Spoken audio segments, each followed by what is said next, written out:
Yo, what'd you You did have? 2.5? Oh, okay. Yeah, I don't eat beef or like Russian.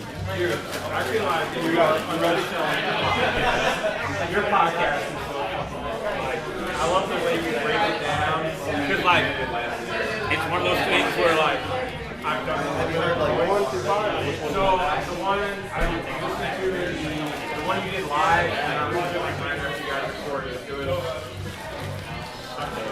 This Sunday? no, the one before that. Father's Day. Yeah, That was good. yeah. But dude, it was like I love the way you break it down because you were like the guys would say something. Oh, this is how you do this. And you're like, hey, for those of you who just get into it, that means this. Like, no, it's great. It is great. I'm not just trying to talk.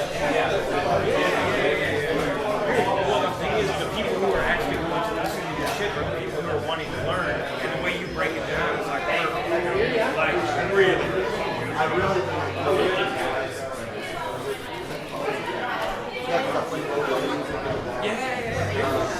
I love it when I do Yeah. But dude, I think you did like I said, when I talk to you about it, you're like, oh, fuck around. No, bro, you're not going to sell that. Well, I'm honestly, dude, the way they say it, they've never seen me on the show. They've never seen me on this. Yeah. I've been streaming with everything. Jay's my whole buddy. Yeah. But the street don't pay my insurance and shit. So in the shop, my only time to be there is when I'm working. I have even done the park goes on the buses and going there. But I left buses and they don't there. Because I was like, this is a show. It's like a really good park. So they put me in the parking corner. I don't care what's Not enjoying it as much anymore. So I'm like, fuck this. And then I called that and I'm like, every time I see you guys, your chat, I might do it the time of my show. 100%. Because the products are going to keep rolling out. They're not rolling to stop. Dude, that's I think what you're doing is so. This is what mine was, I was telling you. So it's cool that it's already so if you go to the podcast and go to stats. Remember, I only got 5 episodes. Dude, you're fucking chill.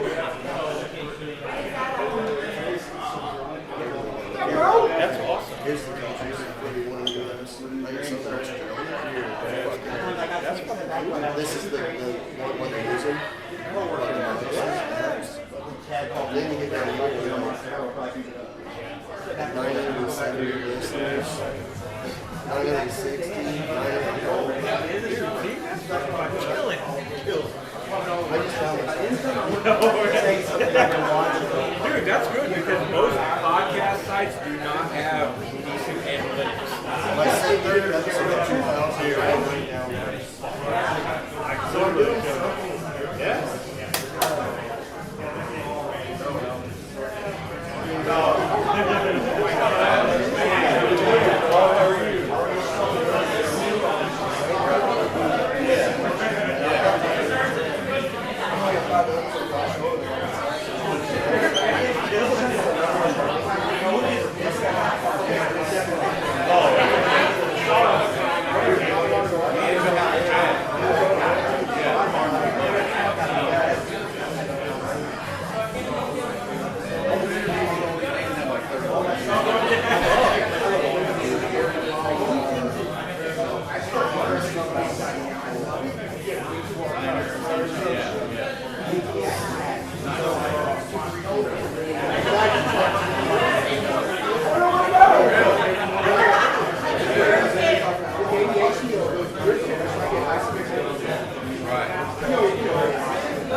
Are we sitting here? Hey, if you got warrants, get out of the shot.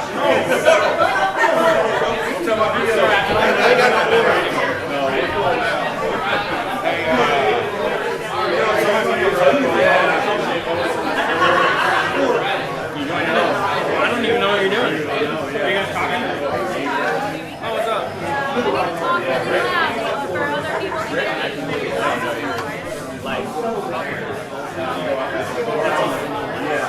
So she has no headphones, she can't hear. Loud as fuck. Just listen real quick so you get an idea of how loud she is. I can't hear you now. What I would do is I would just pretend you don't have the headphones and I would just talk as loud as you guys need to hear you.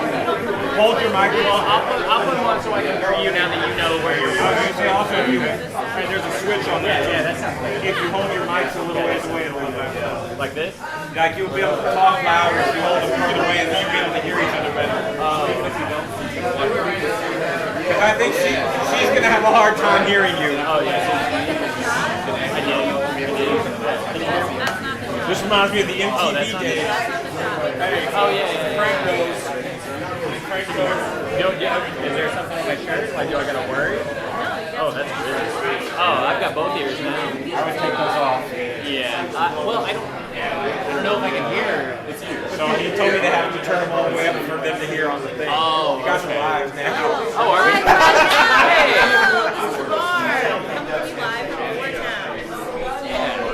We got the Chippy Joe show. We've got the Pop Punk Pizza Party podcast. We've got Vulture Display podcast here. Anybody else? No. That's it. Yeah. And Tom's made up, he's made up a couple of wing sauces. Tom brought his original wing sauce and a spicy teriyaki, which is very good. I just had them all. And then I brought a Carolina Gold sauce and a spicy root beer burgers.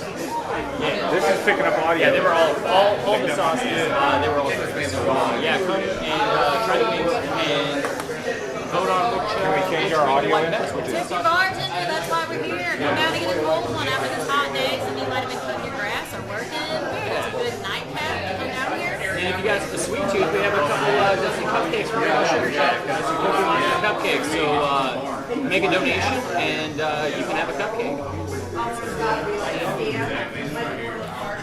that we just talked random What's your favorite beer? I don't have a favorite beer. Yeah, I don't really drink. With cherry syrup. Oh, you know what? Earlier, that's my one go-to. I like the Love Gun. The Love Gun? Love Gun beer they have here. It tastes like a cream soda kind of. Oh, nice. Yeah. You might need to get one of those. It's pretty, We'll try. Yeah, they've, what's your... they've had it forever. Huh. Like, it's great. It's probably one of my favorite craft beers. Yeah. Just hop in. It's alive. I generally hate craft beer because it's like the craftier, the more disgusting it is. So the Love Gun is more akin to like a Coors Light, Natty Light, Bud Light type, you know, but with like a more hint my of speed. That's more my speed. It's got a hint of vanilla. Love a good like butter beer. Butterbeer. Butterbeer's good. Butterscotch vanilla. No, so we went to Disney and we did a beer tasting. We did like the Epcot around the world beer tasting thing. That shit was disgusting. Oh, I bet. Horrible. And you paid for that. Yeah, a lot. We paid like, I think it was like $45 for like 3 beers like that. Won't do that again. All just because it had a Mickey Mouse printed right on the side. Worth it. Yeah, so Yeah, so come down and join us. Come down and get a beer, tip our bartenders. We'll see who wins, and all the proceeds go to the Barn podcast group. Yeah, go check the buckets. Yeah. All right, so And then I'm going to say Four Towns, and I want you to say brewery. Four Towns. Okay, I don't know how to say it right. if you just missed it, D. Tom Abel in a pink cowboy hat. Just Yes. So Vulgar is killing it right now. Vulgar is like, everybody else needs to go home. Oh, man. Listen, guys, if you want to support Pop Punk Pizza Party Podcast or the Chippy Joe Show, get down here now because Dale is murdering down here. Of course he is. He's got that charisma. Yeah, I can snap, baby.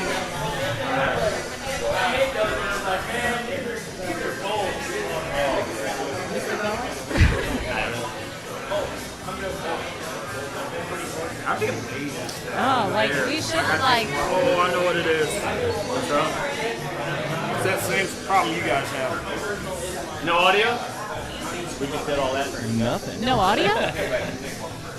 Hey! Oh, be entertaining. Oh no! Oh no! Isn't it so much fun? Like doing podcasts with me.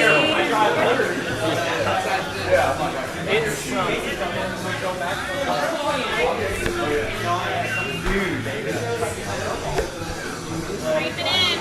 We'll come back in a minute whenever we know we have audio. All right, talking to the microphone. Oh, looks like you got it there. It's just not picking up by the mic. It's coming through the room. Yeah. Hold on, let me switch it.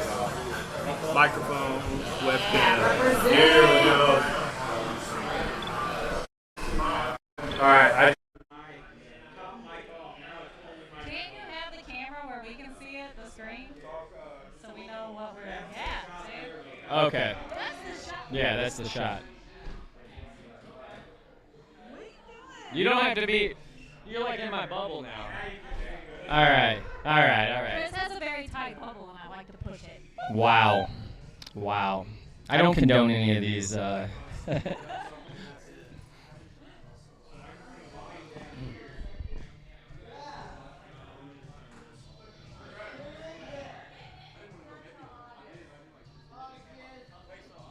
right, can you hear it? Are we good? We got audio rolling. Testing.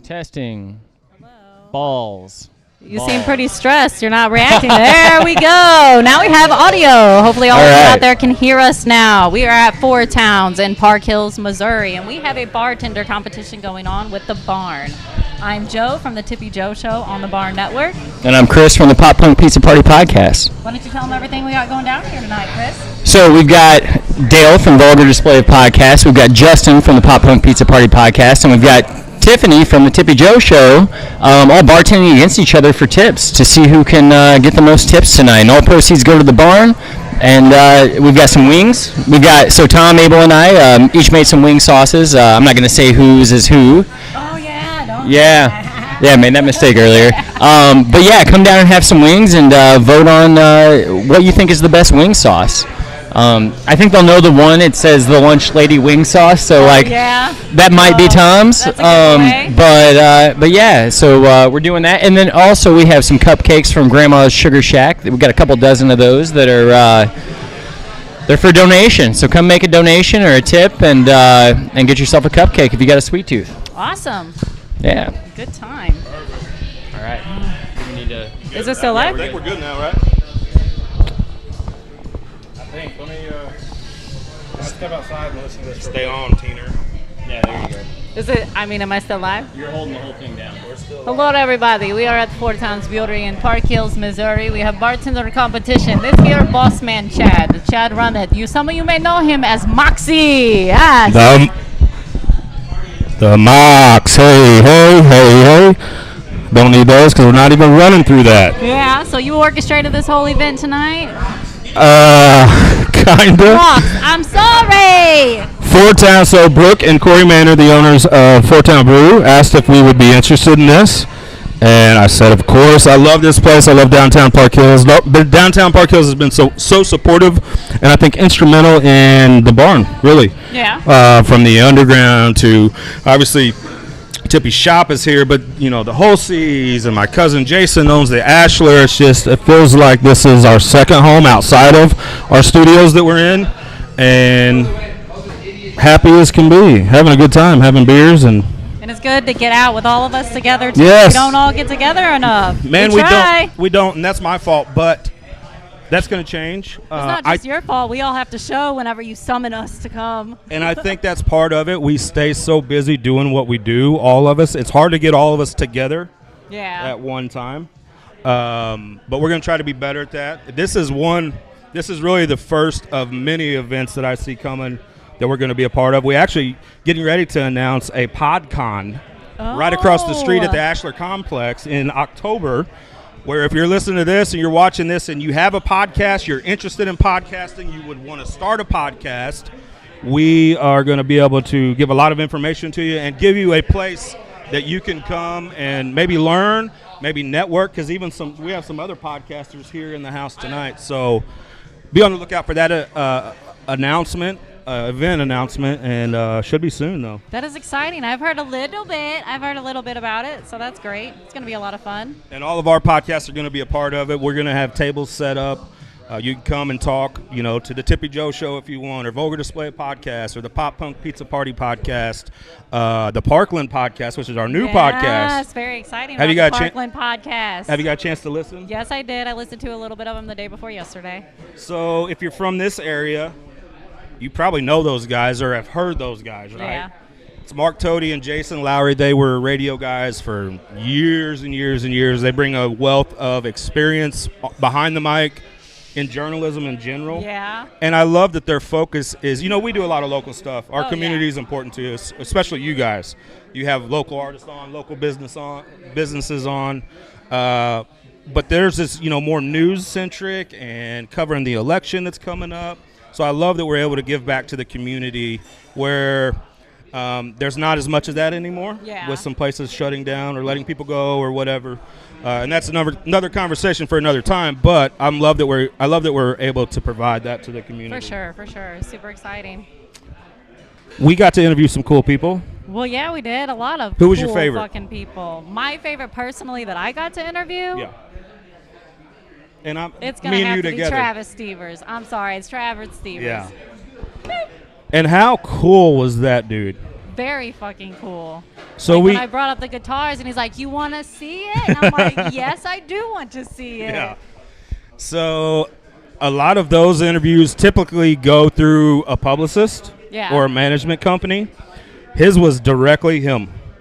He's like, reached out. I said, "This is what we're about. This is what we do. Here's a few examples of what we do. Do you want to do it?" And he goes, "Yeah, I do want to do it." And I'm like, "Are you sure? Are you sure?" Travis, thank you very much for doing it. And if you don't know that name, that's the guitar player for Coheed and Cambria and LS Dunes. And we had scheduled 15 minutes with him. That's typically with bigger artists, we'll take what we can get. And we don't get too greedy with their time because obviously they're busy. Yeah. Well, we said 15. Can you give us 15 minutes? He's like, yeah. So I start wrapping up. I mean, we were already probably. I need more time than that, man. I'm gonna ramble. We were already probably 30 minutes in, and I go, well, "I'm so sorry for keeping you guys so long."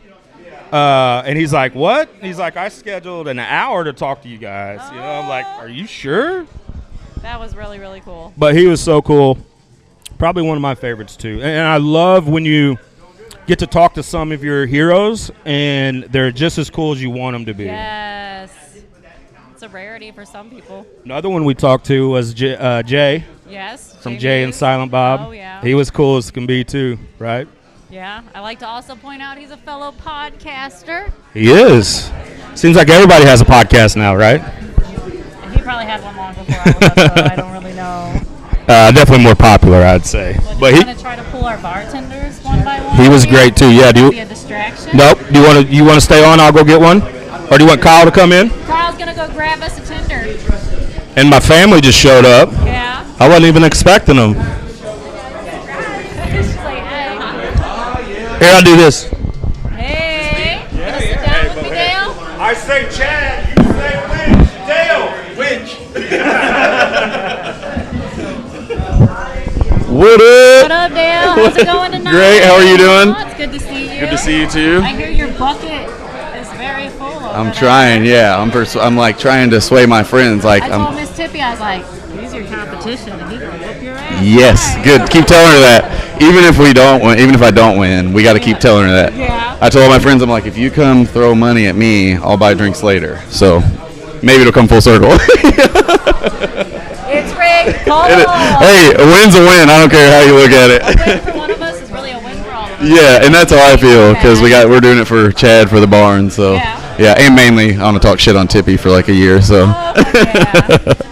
yeah. Like the win means more to me than money at this point. What do you think is pouring the best beer back there. Absolutely not me. 100%. I'm terrible. No. That's what I told the bartenders. I said, if you want to talk about cement, I work at a cement plant. I can do that.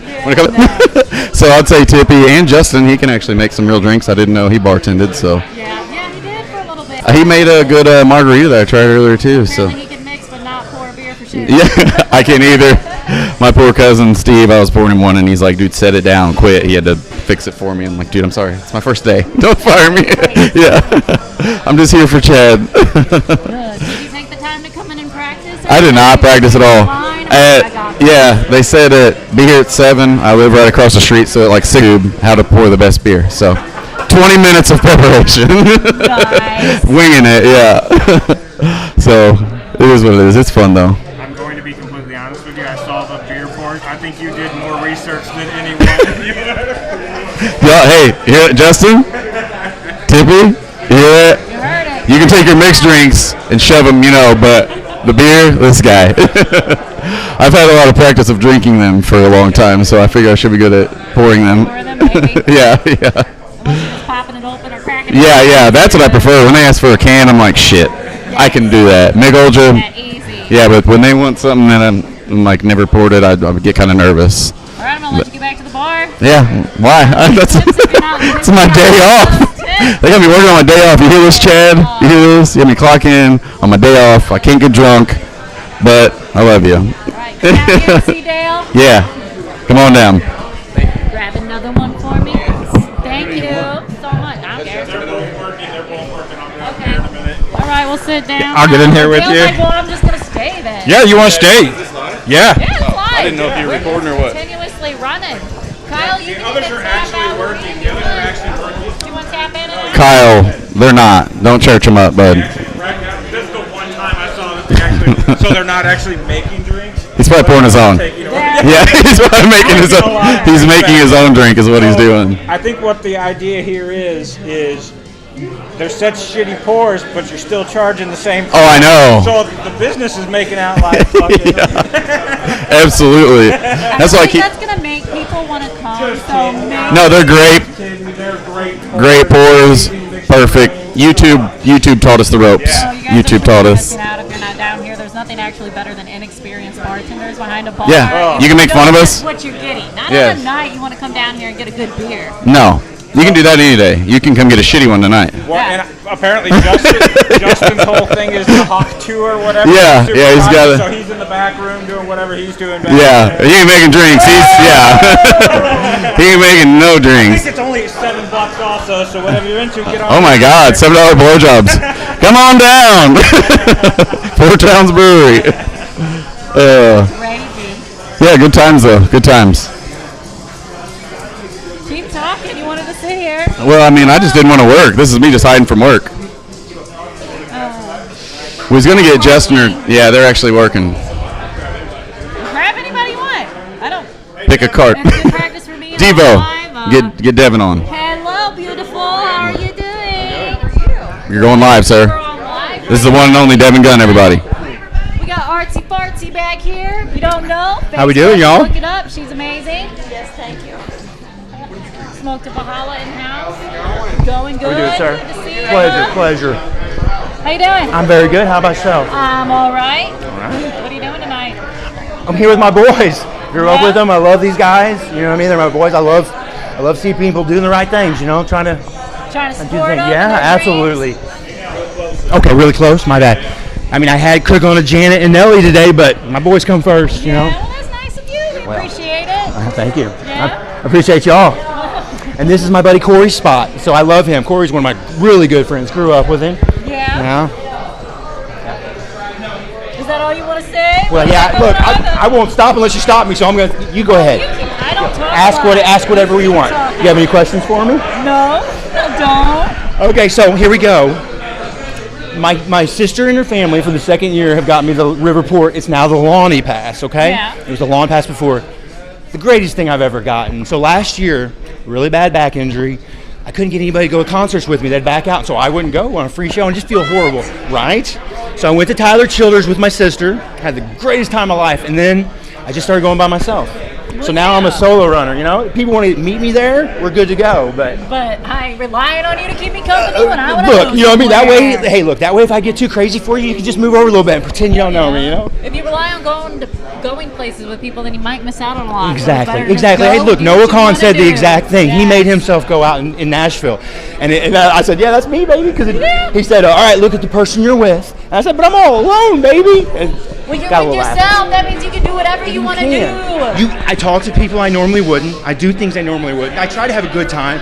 I know a lot of the people there. Some of them drive for me at Crossroads Courier.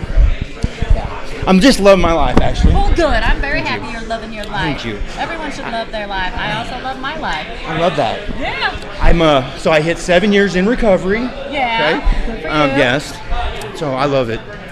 Every day I try to be just a little bit better than I was before. That's all any of us can really do when I it think comes so. down to it. I What think so. aging is, growing Right? and learning. Hey, and look, maturing. you're only old as you feel, and so that was one of the things about when I started recovery was working out, and I love it now. Yeah? Yeah. How many times you work out a week? You know, I try to get at least 3, but usually I try for 5. Yeah. It depends on how hard I go, because some of it takes it out of the world, right? And I go a little too hard for how old I am, so. You're like, I'll get an injury and I'm like, okay, let's rehab this shoulder. And it makes you bad. Right, you know? Yeah. Gotta be careful. It's a fine line, they say. Absolutely. I watched My Strange Addictions, where it was a dude where he was addicted to riding a bicycle. Okay, I could get on that. It's bad for his legs, though. He can't walk because of it. Because he never got off the bike. Because too much of a good thing might even be bad. Right? I'm all about that. Everything. All about that. What's up, Tom? We see you walking awkwardly by camera. There we go, bud. I love the shirt, bro. The dude is the man. No, I love it. And like I said, I love this place. It's gorgeous. Oh, yeah. It's so much fun here. Yeah, it's it is. comfortable also. Absolutely. Very comfortable. For sure. Thank you for joining me. Oh, man, it's my pleasure. Yes. Me a year ago, actually, Chad kind of asked me. I was like, oh, God, no. I had a whole panic attack. Yeah. But I've come so far in my mental health game. So, you know what I mean? You got to work them all. That's awesome because you know we're big advocates for mental health. Look, I know that, and I'm all about that. So next year I will graduate from UMSL finally after 20-something years. Have a bachelor in social work. Yes. So yeah. That's awesome. Well, thank you. If someone hasn't told you, very proud of you. Well, thank you so much. I still love to hear it. I'm not gonna lie. I'm not gonna lie. I love it. I love what y'all are doing here. I love it all. Thank you. So proud of you. A little bit and no work at all. What? It's a little bit of work, a lot of bit of work, and no work at all. I feel like if you're doing something you like, the work's cool. You know, I think that's what's most important. You know. It is. Yeah. And I'm all about helping people because I was there before, right? Yeah. And so anybody that's putting in the work, I'm happy to put my share in too to help build them up. I think when you get hired, if you don't lift your hand down to help others, what are you doing? What are you doing? Because you know what happened to you on the way up. Yeah. Someone helped you somewhere along the way. Exactly. Always. No, I love it down here. I could probably eventually live back down here one day, but there was a long time ago. It was definitely not good for me. Yeah, no. So you live up in St. Louis then? I do. I live in Shrewsbury. Okay. Yeah. Which I've lived up there off and on for the last 20-something years, and I've always kind of lived in that area, I feel like. So, like 3 different places right there. Yeah. I like it. It's easy, accessible. My sister, Maggie Gunn, I love her. Maggie Wigger, I'm sorry. And she lives in Crestwood, so I'm close to that. I'm like 10 minutes from my work. A lot of stuff to do. You'd have Yeah, to drive an hour the gym is like 800 yards away, so I'm good. No excuses. 24 hours too, isn't it? Yeah, well, no, so the edge really isn't on the weekends. The weekdays it is, but I hit it right after work. Okay. Yeah. Hit it after work and then go home. Yeah, for sure. I go to work too early to do it in the morning, or I would do morning workouts because I love those. I do a little abs in the morning, but yeah, I get up at 3:20 to go to my job, so. Oh, shit. Yeah. I've gotten used to it though, but getting off at 2 is amazing. Oh, well, yeah, because then you got the whole day and you're already awake. Beating the rush hour, you know what I'm saying? It's nice. I can get there, get in the gym before it heats up. So I've kind of made the routine. I feel like I can get used to anything. I'm very amiable now. Now, well, hey, look, I've come a long way. It was pretty bad. About a year and a half ago, I was sitting there with my counselor, and I was actually in human behavior class. And I was reading about PTSD. And I started hitting the laundry list, and I was like, oh my God, is everything fit? Oh, yeah. First thing she told me is, yeah, definitely, you know what I mean? the fact that I've been seeing doctors for 30 years, been prescribed everything, and that not one of them said maybe. I mean, I know I don't share that much with them, but you know what I mean? So it was a shock, I guess. And so I had to learn all about it and learn what to do and learn what not to do, which that's why if I'm helping somebody, I got all kinds of knowledge. It may not have worked for me, but it may work for them. Yeah, you gotta find what works for you. For sure. All knowledge Absolutely. is good knowledge. I love that. I love that. Yeah. Chad, how we doing, sir? What's going on? Huh? It's going good. Look, you don't put the brakes on me, I won't stop, unfortunately. I tend to ramble, I know. Did Cookie leave? Yeah. Or get Travis Cook next. Heck yeah. Cookie, love where it. are you? He slips out and leaves without telling people. You know, I mean, everybody does their little side missions, I guess. He's like, well, he has a podcast. He started a couple weeks ago. Yeah, what's this I think podcast? 2 or 3 episodes.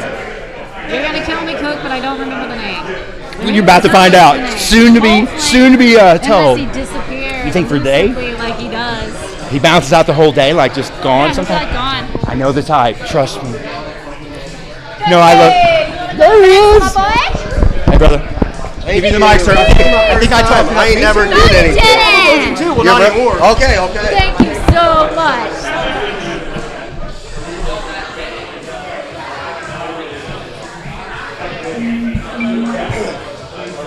What's up, Travis? What is this? How you doing? It's a live stream right now. Oh, it's live? Yep, we're coming to everybody live from Four Towns in Park Hills, Missouri. We got a bartenders competition going in the back, so we're just pulling some of the patrons that came How we doing, to all? support us. We got Travis here, Travioli. Yeah, also New in the game. podcaster. You Yes, wanna I'm tell trying. the folks a little bit about you and what you're doing.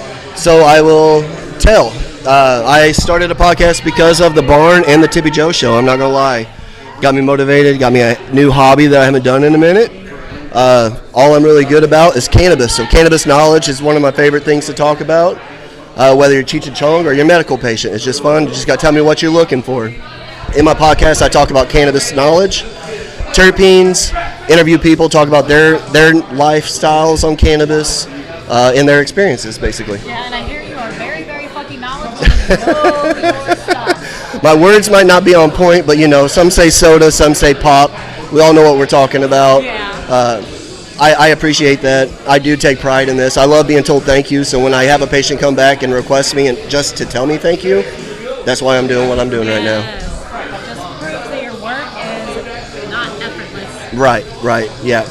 So it's a fun ride. I knew they were doing this event here, so I wanted to come and check it out and see everybody at once, see all the podcast people getting together. I appreciate Travis coming out to support us because he probably would rather be on the river right now floating in a I'll be doing that on Sunday, so to let you all know, I got a couple secret spots. One thing I am wanting to do on my podcast, and I'm probably going to reach out to the Tippy Joe and the Barn just because they're cool as shit.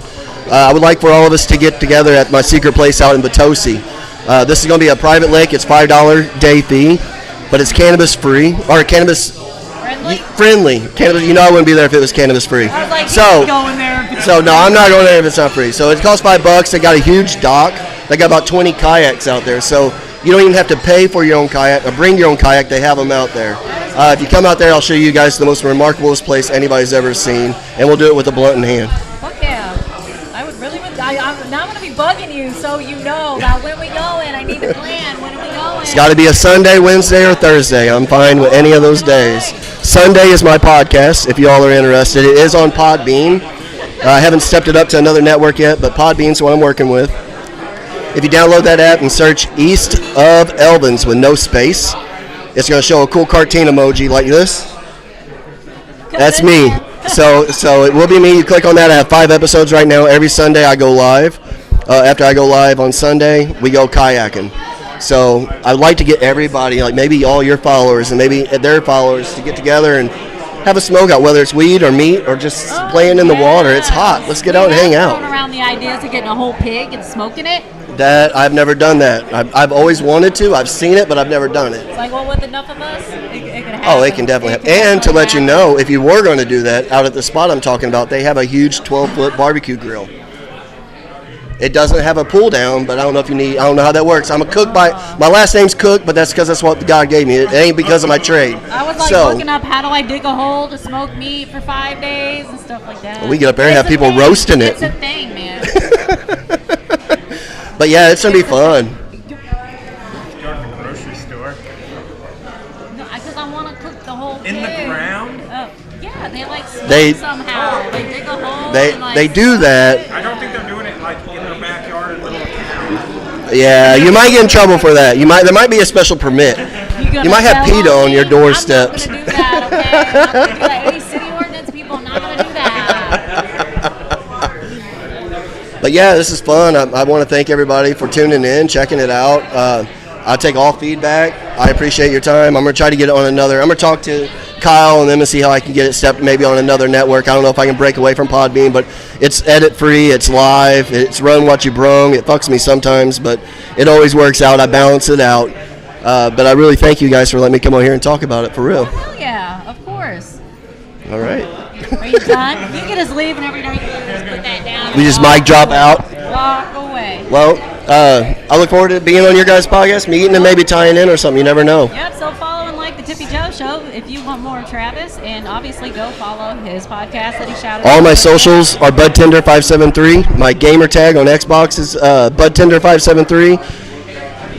And the podcast is called The Half Podcast, the High as Fuck Podcast. Nice. Thank you for sitting down with me. Thanks for having me. Oh, they're Peace. setting the mood in here. They It just did. got real On my dark. exit leaving. What is going on? So once again, this is the Barn. Is it network or media? What? The Barn Media or Barn Network? The Barn Media Group on YouTube. Right now we're going out as Pop Punk Pizza Party Podcast Live. Oh, all right. Yeah. Hey. So we need to go grab Justin, get him in over here, and then we'll try to grab Tippy at some point, talk to her. So everybody, hey, here's Tom Abel of the Lunch Late. Oh, he just kept walking. He just kept walking. He was like, no. Oh, he's got a shtick going on. He's got a shtick. Everybody keep an eye out for Tom. Hey. Tell us by the end of this live how many times you have spotted Tom. Just creeping in the back real slow. Eye contact with yeah, the whole time, yeah. Looking for more disguises in the car. There's the hats. Yeah. I'm gonna have to go home and see if Todd's home. Todd, yeah, go find Todd. Sucker Todd. All right, let me see if I can grab somebody real quick. No. So every time I've gone to grab somebody, Dale is not working, but he is the one person I can get their attention, and he gets me a beer every time. So Dale is getting my tips. No, he's just not paying attention to anybody. I'm like, yo, Dale, what's up, brother? I need a beer. And then he gets me one. The others seem like they're really putting in some effort back there. Dale is schmoozing the crowd, and it seems to be working. Yeah, I don't All right. have to deal with me for a little bit, guys. I'm going to see who I can grab. I bet I can grab Justin right there. Yeah. Justin's always ready to talk. Hang on, I'll be right back. JSTN. He ruined it for himself. He dubbed himself JSTN. I don't think you can't. I think you just dead named him. You just dead named Justin. Get out of here. He claimed it real hard, man. Facebook, Instagram. That's how I met him. Justin. Justin Michael. You want to go live, Justin Michael? He's busy. He's pouring a drink right now. The sun is setting in Park Hills, Missouri. We got a little dark in here. All right. We got a lot of people back there. Justin's on his way. He said he had to make one of his drinks. I'll let him explain it. You might forget about it. Oh, he definitely will not. Would you like to interview Justin? No, you go right ahead. Dip out? No, hell no. Come on. I'm grabbing people. We can get Chad in here. Here you go. Yeah, Chad wanted to give me a break. He doesn't want to interview Justin. Yeah. Want to interview Justin? Yeah. Why did you say that?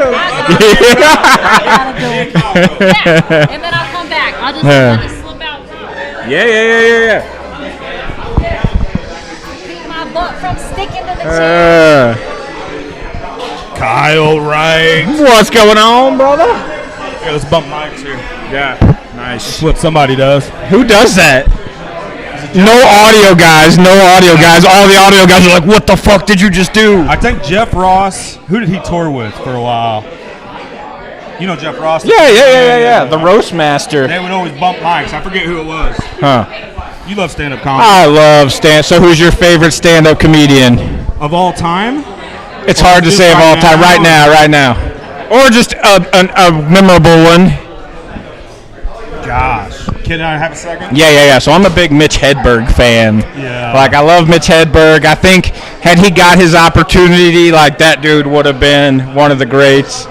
Oh, unbelievable. Yeah. Do you feel that he ripped off Stephen Wright? A little bit, yeah. Similar. It was very similar. So I think the thing is you're going to have similar styles, and you're always going to have that. So I don't necessarily consider it a ripoff. I think those guys probably really in real life were very similar people. Yeah. So I love deadpan humor. Yeah. Like, that's just what I'm attracted to. That's what cracks me up. I would say all time it's Norm Macdonald. Yeah. A close first or second would be Eddie Murphy. Okay. Eddie Murphy in his prime. Yeah. Like Eddie Murphy Raw, Eddie Murphy Delirious. Yeah. I just don't think anybody holds a candle. But Dude. Norm Macdonald is very high on my list. Yeah. And it's sort of the same thing. Super deadpan, super... Like, sometimes the joke was on the audience. Oh, where, like, yeah, the joke yeah. would last way too long. That's how I feel about Jim Gaffigan. I feel like he just takes it to an extreme with jokes. And actually there for a minute I was like, fuck Jim Gaffigan. So...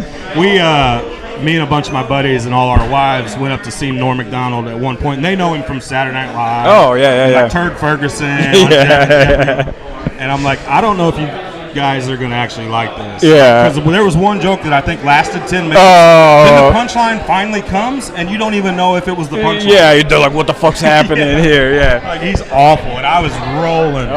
Well, that's what I think that's some of my favorite things is not necessarily the comedian being funny, but the audience feeling awkward. Yeah. To me, I enjoy that part. So we had the opportunity to go to a chamber event, a local chamber event, and they had a comedian on for it. And whenever he got there, he was like, hey, I've got this guy who's traveling with me. Do you mind if he opens for me? And they were like, free comedy? Bring him on. We're all about free entertainment. So this dude gets up there and starts... What did he start talking about? He started talking about blowjobs and transvestite, like a whole bunch of stuff. And this in middle of a chamber event. And this is like all of the business leaders in the community. And no one is laughing except for me. And I'm just like, and I'm only laughing because of how awkward everyone else is in the situation. One of the people at our table was like, I wouldn't even I wouldn't even watch this if it was on TV. I would say, other than family stuff and career and mental health. What's going on? You want to? Okay, you coming back? My three probably passions outside of those obvious things is I love sports, I love music, and I love stand-up comedy. Oh, yeah. If you look at a lot of the things that I'm involved in with the barn, the podcasting where I'm actually on mic, it kind of centers around one of those three. But I love the craft of stand-up comedy. Yeah. I don't think it's appreciated enough. Imagine if you were on mic and your job is to just make people laugh just with your words and your thoughts and your ideas. I can't think of things it's something that would be more difficult than that. Oh, yeah. Well, that's the thing. So you and I had the opportunity to interview Jeff Foxworthy, which is one of my favorite interviews. Super highlight. Dude, that dude was the coolest, and he was so just genuine. It was literally like having a conversation with your buddy at a bar.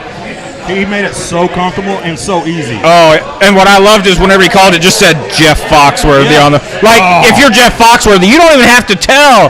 Like, the phone company's like, oh, don't worry, we got you, brother. Yeah, dude. So, we interview a lot of people, so they call the barn quite a bit. And a lot of times it'll come up unknown or, a private call or whatever. Yeah. But I showed you. I go, dude, it's Jeff Foxworthy. It's Jeff Foxworthy, and I still got it on my phone. And now he's just fighting the urge to drunk dial Jeff Foxworthy in the middle of the night. Yeah. Dude, Jeff Foxworthy, Frylock from Aqua Teen. Oh, Like, imagine like few beers from now. Yeah. We should call. Jeff Oh, 100%. Well, he's going to be on the live, guys. Stick around later, Jeff Foxworthy.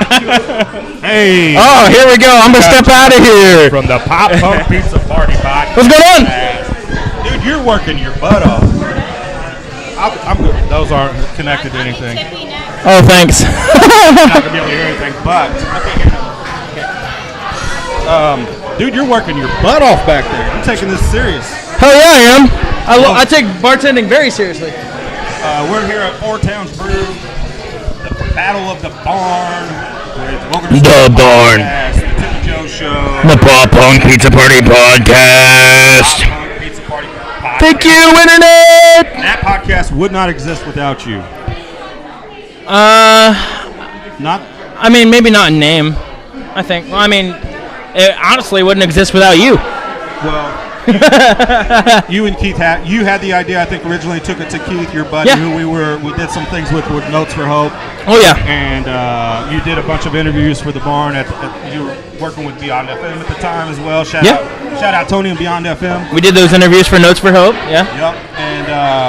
And then that turned into where we're at now. You guys are celebrating how many months at this point? Shit, we've been going since like 7, 8. Since September. So, I mean, we're pushing close to a year. So we're about 9 months in. What's your favorite part about it? Favorite part? Hanging out with my buds and talking about my favorite things, pizza and pop punk music. I mean, we talk about way more than just pop punk and pizza, but those are two of the biggest highlights. You know, we talk about plenty of food, but pizza's my favorite food. We talk about plenty of music, and pop punk's my favorite music, and I get to chill with my four best friends and talk about whatever the fuck we want, and we rag on each other and have a good time. Chris has said before that you guys work a lot. Everybody has kids. Yeah. So there's a lot of responsibility and stress. See you, buddy. A lot of responsibility and stress in your regular life, I'm assuming. Oh, absolutely. But Chris has said, and I think you feel this way too, when you come to the Barn and it's podcast time, it's therapy. It's a release. And it's absolutely therapy. I think I mentioned this to you before. Maybe it was on air, maybe it was off of air. I don't remember, but we've talked about this. You let me come in to do the stuff with the Barn for the Midwest Mixtape before the Pop Punk Pizza Party podcast was even a thing, and I started doing the Beyond FM stuff at the same time, and that was kind of like right after I had kind of backed away from music for a while, because music's like the biggest part of my life. I play it, I listen to it, I live and breathe it, and for a while, like, I felt like it had turned its back on me, like it had never done before. So I lost myself there for a while, and I jumped into listening to podcasts. I wasn't even listening to music much, so I was listening to podcasts and radio and stuff. And then you guys kind of doing that kind of gave me a love for it, and then you guys gave me the opportunities, the experience, and the platform to do it, and here we are. So the exact same thing is true for me. When we bought the house out where the Barn is now, I might also add too that the podcasting and the radio have helped me find my way back to music. I just wanted to point that out. Yeah. I love music again. So I've talked about this, but not as much as I probably should. Is like when we launched the Barn, I was grieving hard. I lost some really close people in my life, like around that time period. Right. And I really, kind of like you're talking about, like, I've always been sort of a creative kind of guy. Oh yeah. And I lost that feeling for wanting to be creative and the creative itch. Right. Until we launched the Barn, and dude, it's made me feel so much better. I'm a very blessed guy. I always say it 100 times over with my family, my career, and all those things. But when you have that thing that you're super passionate about and it is your release, and then you don't have that anymore, you feel a little bit disconnected from yourself. Oh yeah. So when we launched the Barn, it was literally because I was like, okay, I'm ready to be creative again. Oh yeah. It's been such a fun experience, man. Absolutely. And I absolutely love what you've done. I see you as more than just a friend or a guy who gave me a platform. You're a mentor to me at this point, and I kind of like to think of myself as like your protege as far as the Barn goes. I don't just do the Pop Punk Pizza Party podcast stuff. Like, I try to do everything I can for the Barn. Now I've kind of lost my way there for a little bit because I life happened and whatnot. But I'm trying to find my way back to that. But I like to think of myself as your protege. I call you Chatty for a reason. You're my podcast daddy. So.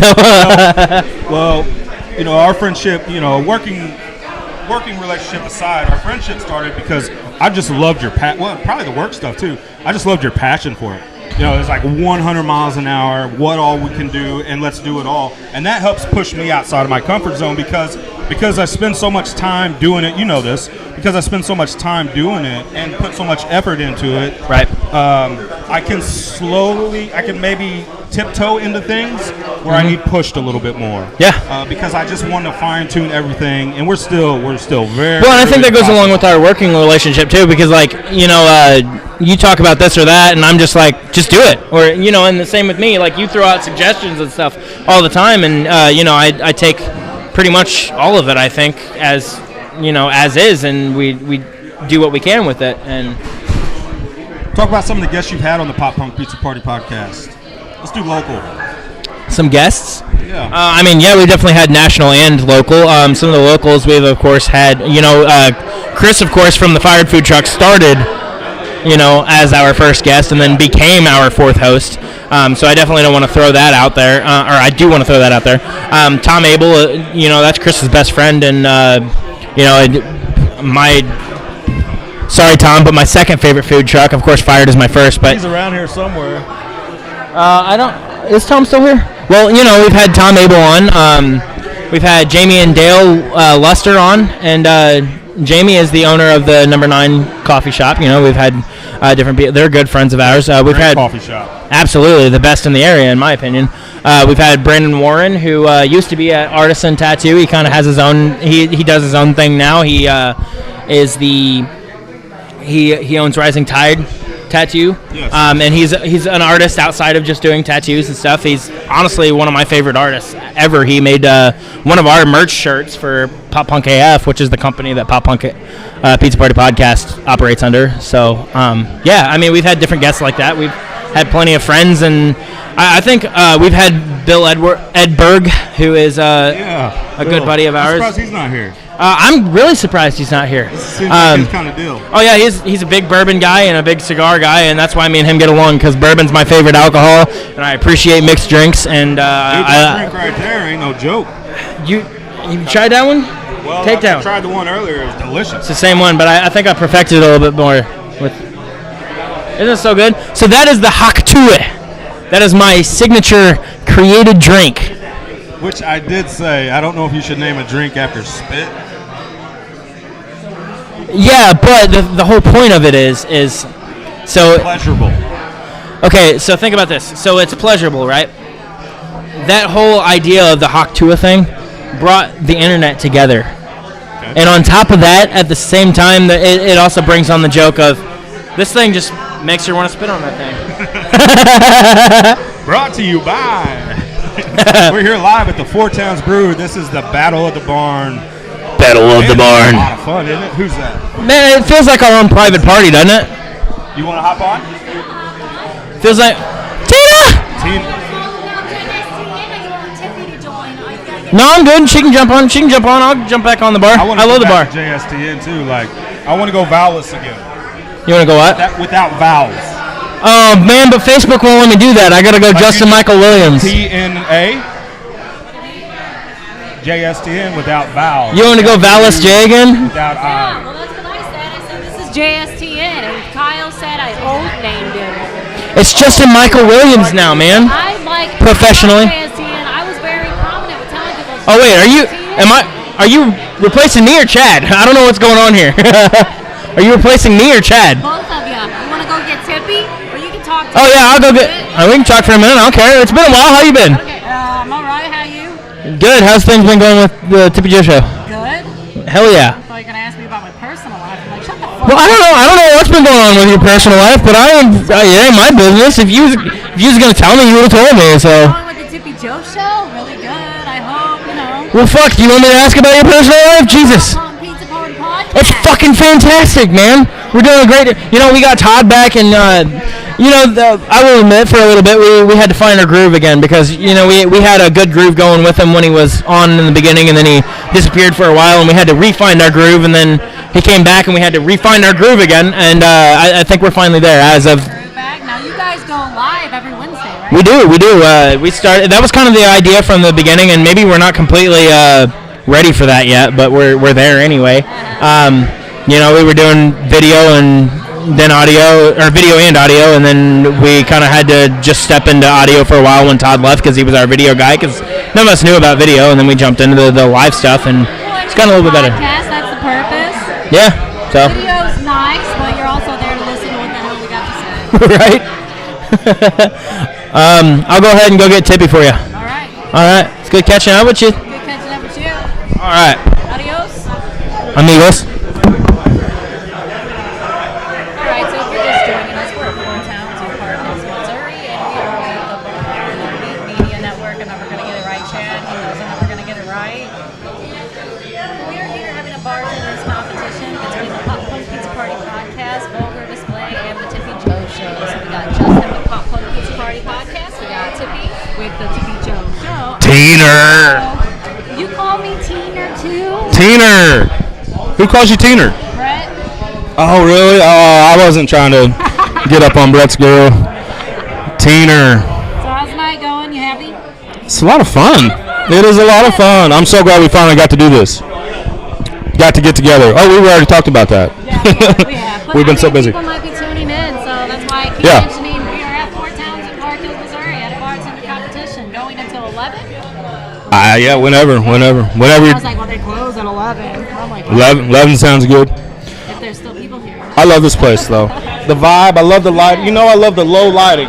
It's Oh, the Queen. Queen T's in the house. Hello! We got Tippy, my other half. She's got to be winning, right? Are you winning? I think I am winning. Hey, yeah. We're having so much fun. I'm loving this. I think I might start moonlighting as a bartender, to be honest. That's really good. You look damn cute. Well, thanks. It's been a great time so far. Well, she told me I want to look like I jumped straight out of Coyote Ugly. I'm like, girl. I got the boots. Well, I don't want to bring my leg up, but I got the boots. I got the hat. I'm Coyote Uglying it up, you know. Might jump up on the bar later, only if I get a lot of tips, just saying. You remind me of Dolly Parton.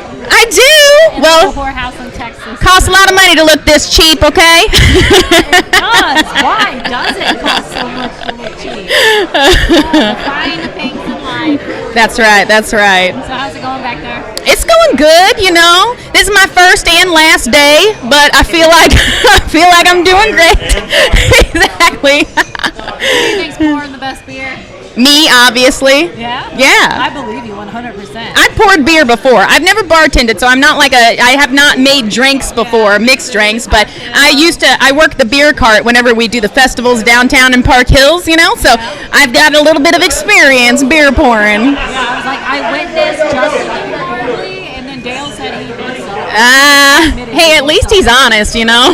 She's like, no, I'm really good. No, I'm all right, yeah. These two over here. Exactly. I'll admit I'm probably not the best at mixing drinks, just because I don't know what the fuck I'm doing there. Hell, sorry.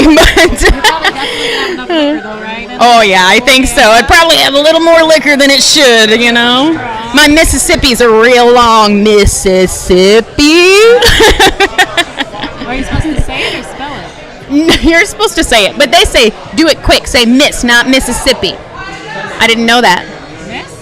No, like 1 miss, 2 miss, 3 miss, 4 miss, instead of 1 Mississippi. That's too long. Oh, I thought you just said the full word, Mississippi.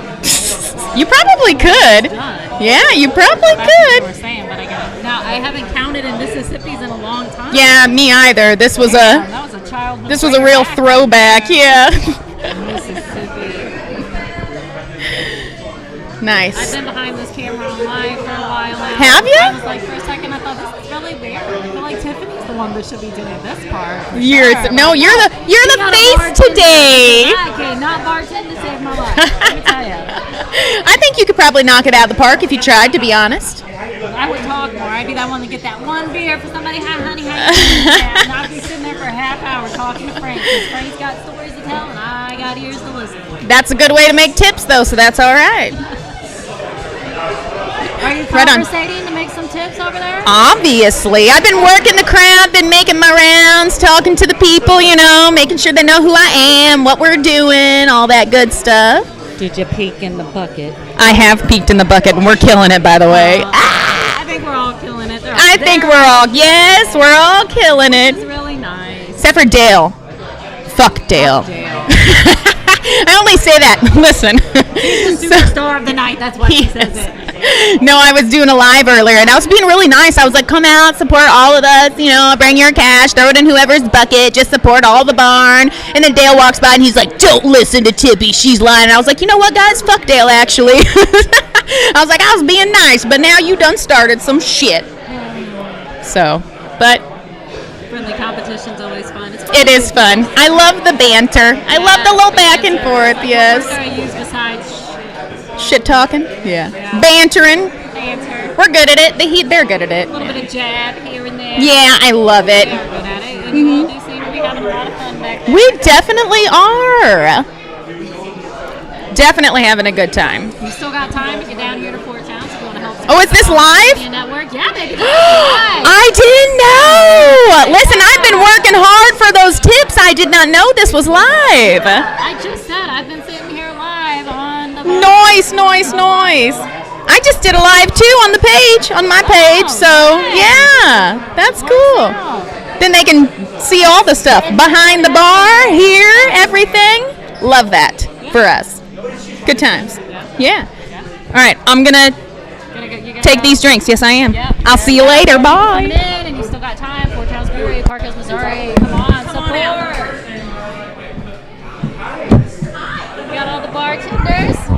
Who we want now, Teener? I don't know. Smoke to Valhalla's here. Joe Where's Kyle? He can talk to Smoke to Valhalla. or Kevin? KP? To Joe. No. You already talked to him? Done talking. Can I be done talking for a minute? People are Oh. not seeing my. Kyle's coming back. Yeah. You think you're done talking? Is that what you said? Just for a minute. Okay. For a while. Me and Kyle's got it. Yeah.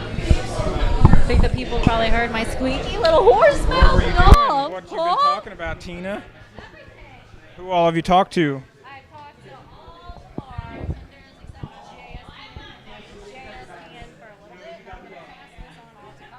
Nice. I wish we could see. Can we see like how many people are viewing this? What can we see on here? Can we see how many people are viewing any of this, or what do we? We don't have to click a bunch of stuff. I was just trying to see if it's on the screen anywhere. Oh my God, 850 people! Holy shit, guys, 850 people viewing. Get on down here. Tom Abel still being a creep in the background. Seen him all night. You've seen him all night, people, but you haven't heard from him yet. He said he wasn't going to talk. That's fine. I will.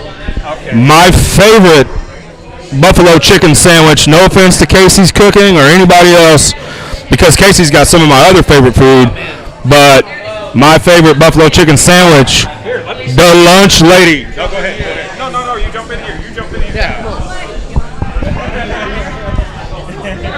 This is a good conversation. My favorite, and I'm a connoisseur, like I love them. Had 1,000 of them. Yours is my favorite. I appreciate that, man. And you know what my order is. Huh? Oh yeah, buffalo chicken sandwich. And Oh gosh, extra sauce. Dude, I dunk it in I there. said extra pickles. 'Cause I was I like pickles too. Yeah.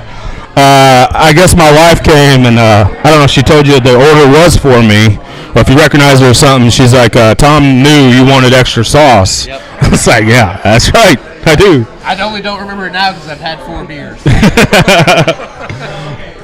But I appreciate that. And then I want to shout out Casey, who said on his stuff. Yes. That dude has ruined me on Reuben sandwiches. He's ruined me on mac and cheese. And now he's ruined me on fried rice. Like, I can't order anything anywhere ever again because of that guy. And I love that. So I think I know the answer, but how do you get good at cooking? I don't know. It's a lot of trial and error for me. Like, just, working and learning and, Gordon Ramsay and stuff. stuff in the trash can when it isn't good. Yeah. I've done that. So yeah, just a lot of trial and error and creativity and maybe a little weed.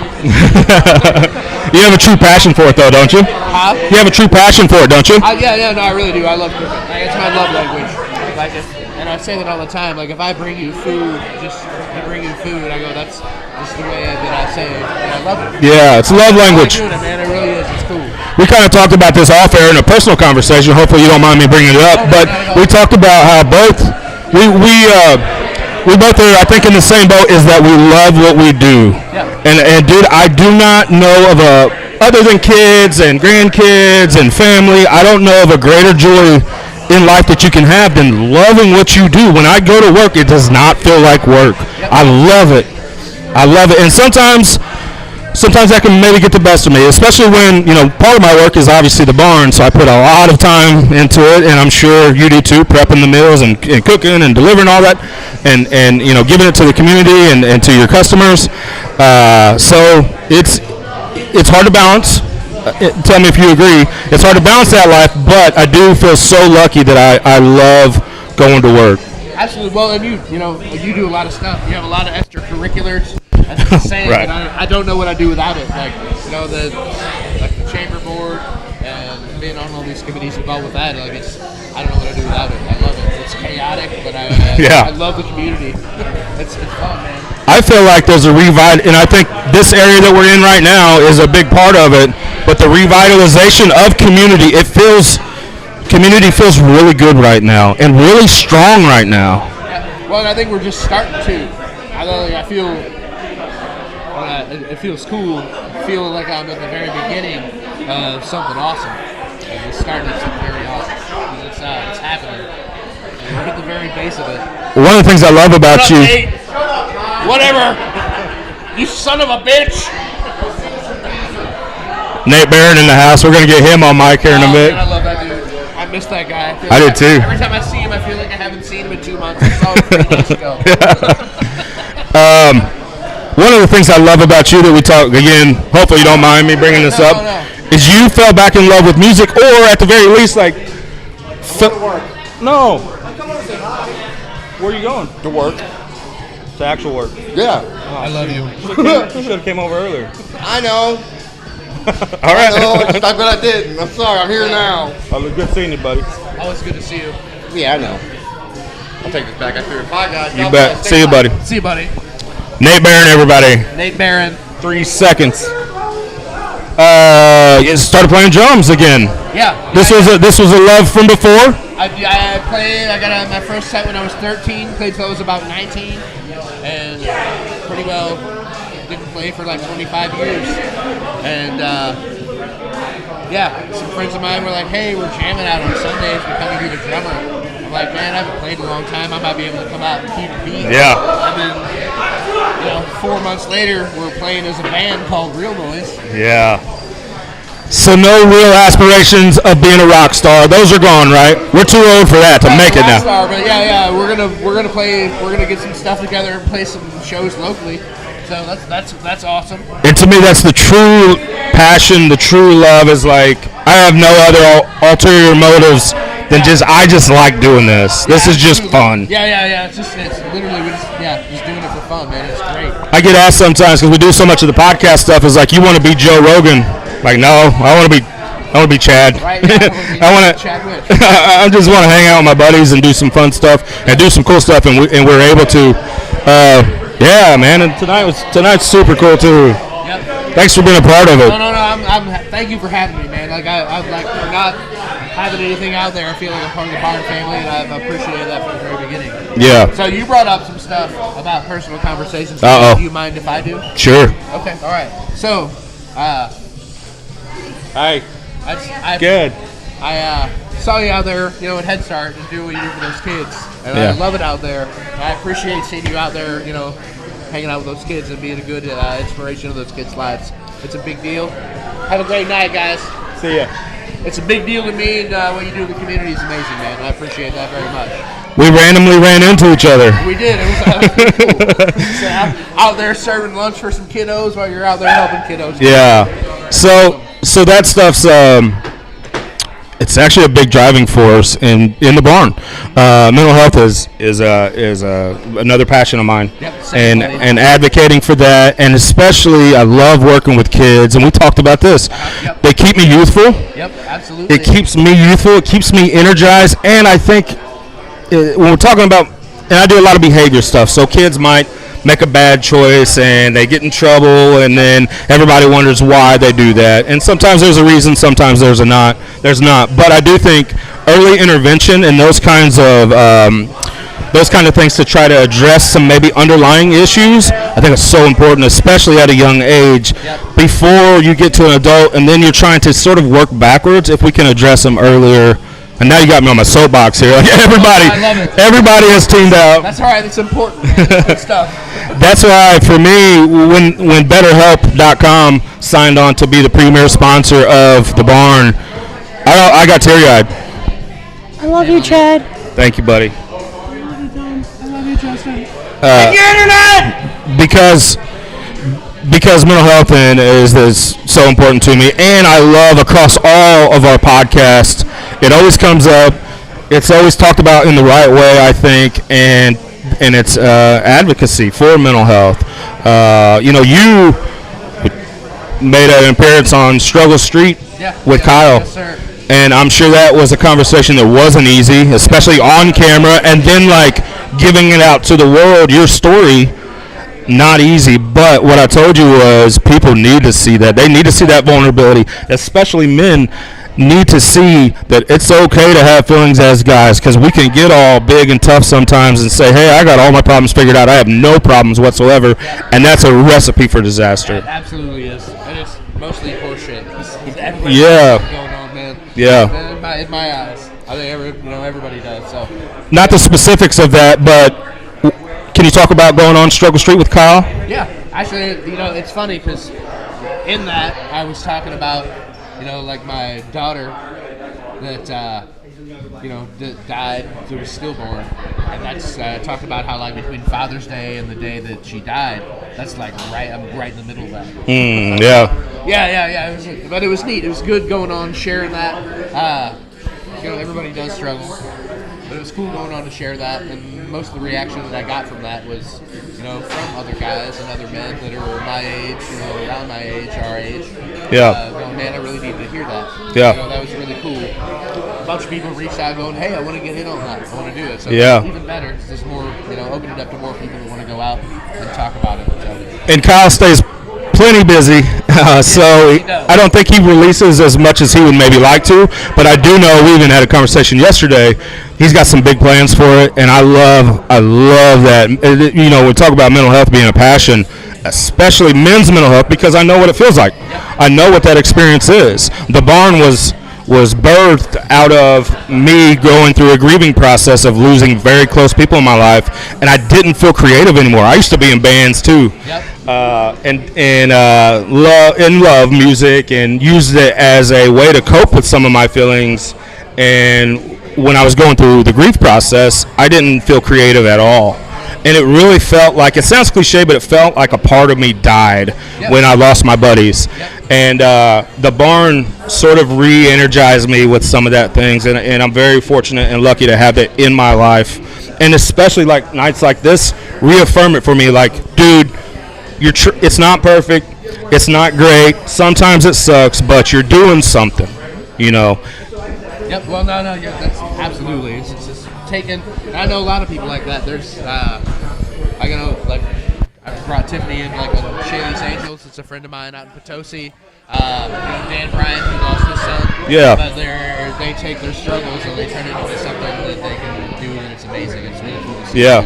It's cool to be a part of. You're doing the same stuff. Yeah. It's awesome. Look at us just patting each other. I'll pat you.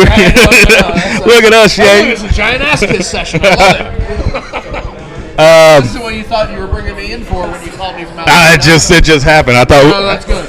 Because actually, what the audience might enjoy more, or maybe not, who knows, is you're a big comedy guy. Sense of humor's.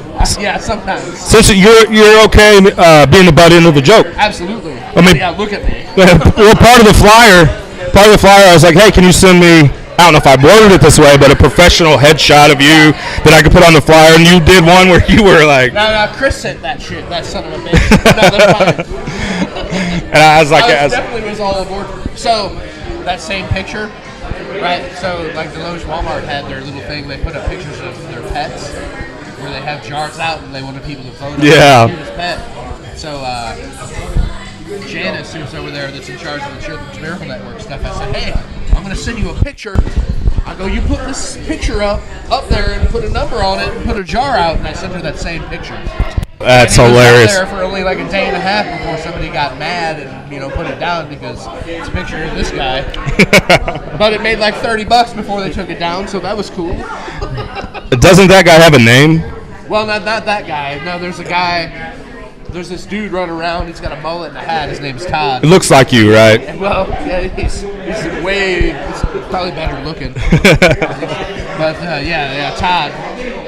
That sucks because he's a real piece of shit. Yeah. His last name is Piece of Shit, but it's French. It looks like piece of shit. Oh, gotcha. But yeah, he's currently in jail. Oh. Yeah. So Made some poor choices. Well, so he's a real cocksucker. He's a real piece of shit. But he was there was a toilet on the side of the road, right? And he was walking by it and he stopped and grabbed a newspaper and a cigarette and took a shit on the toilet on the side of the road. And somebody was throwing away, and the Parkland Police Department saw him, caught him. Can't do that. He got no. He got arrested. Can't do that. One thing I know that we talk about sense of humor. The bus went missing for a while. It did. Do you remember that whole saga? I do. That saga was very anticlimactic. we had something cool going. Damn it. Yeah, so we started having fun with that, and then some people started picking up on it, and then it started to grow, and then we got the bus back, and it just ruined. So somebody just loves the ruin. No, we had a good plan with that, man. Somebody saw it in Chris's driveway. He should have left it at the shop longer. It's so weird. So I made a bunch of reels on that, obviously, and even to this, today, there was probably, I don't know, I get comments and likes on them all the time from old ones that can't be from this area. You're just dying to get on here? You want on here? I'm bored. You want to talk to Tom? Of course I want to talk to Tom. Yeah, you talk to. I want to talk to my buddy. Of course I want to talk to my buddy. I appreciate you. I appreciate you very much. Thank love you you, for letting me in on this stuff, man. What's up, Tom? How we doing, buddy? I love you, buddy. I'm good, man. I'm in my element. I love this shit. Dude, bartending is fun.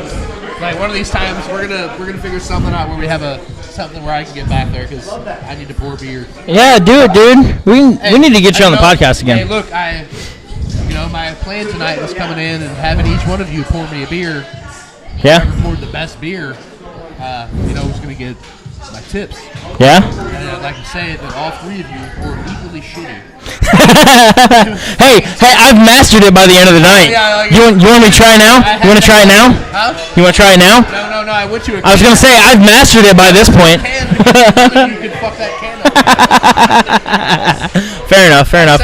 See, so I'm the only one out of us that has bartending experience, but the bar that I was at a restaurant, so we didn't have anything on tab, so I never mastered the craft of. What restaurant did you bartend at? Shamrock. Before it closed down. Yeah. Fair enough. Yeah. Okay. So I never mastered the craft of. I bartended at the Red Lobster on Lindbergh in South County. Oh, did you? 22. Oh shit. So fun. Some of the Dude, craziest, most insane times. For real, if it would pay like my day job does, I would do it as my day job. I love bartending. It's my favorite thing. It's like a day job. It has to be somewhere where it's a night job, and nobody wants to do that though. And I wouldn't mind doing it as a night job if it paid the same as my day job does. You know what I'm saying? And especially I love doing the whole creation part of it, like mixology and whatnot. I absolutely love making new drinks, and I'm it's not just with alcohol too. I love making new types of foods. I love making coffee and shit like that. I'd be great as a barista, I think, too, if I actually learned what the hell I was doing. And I was looking for Jamie. We were talking about people who bartend, and she's Jamie that works here. Yeah.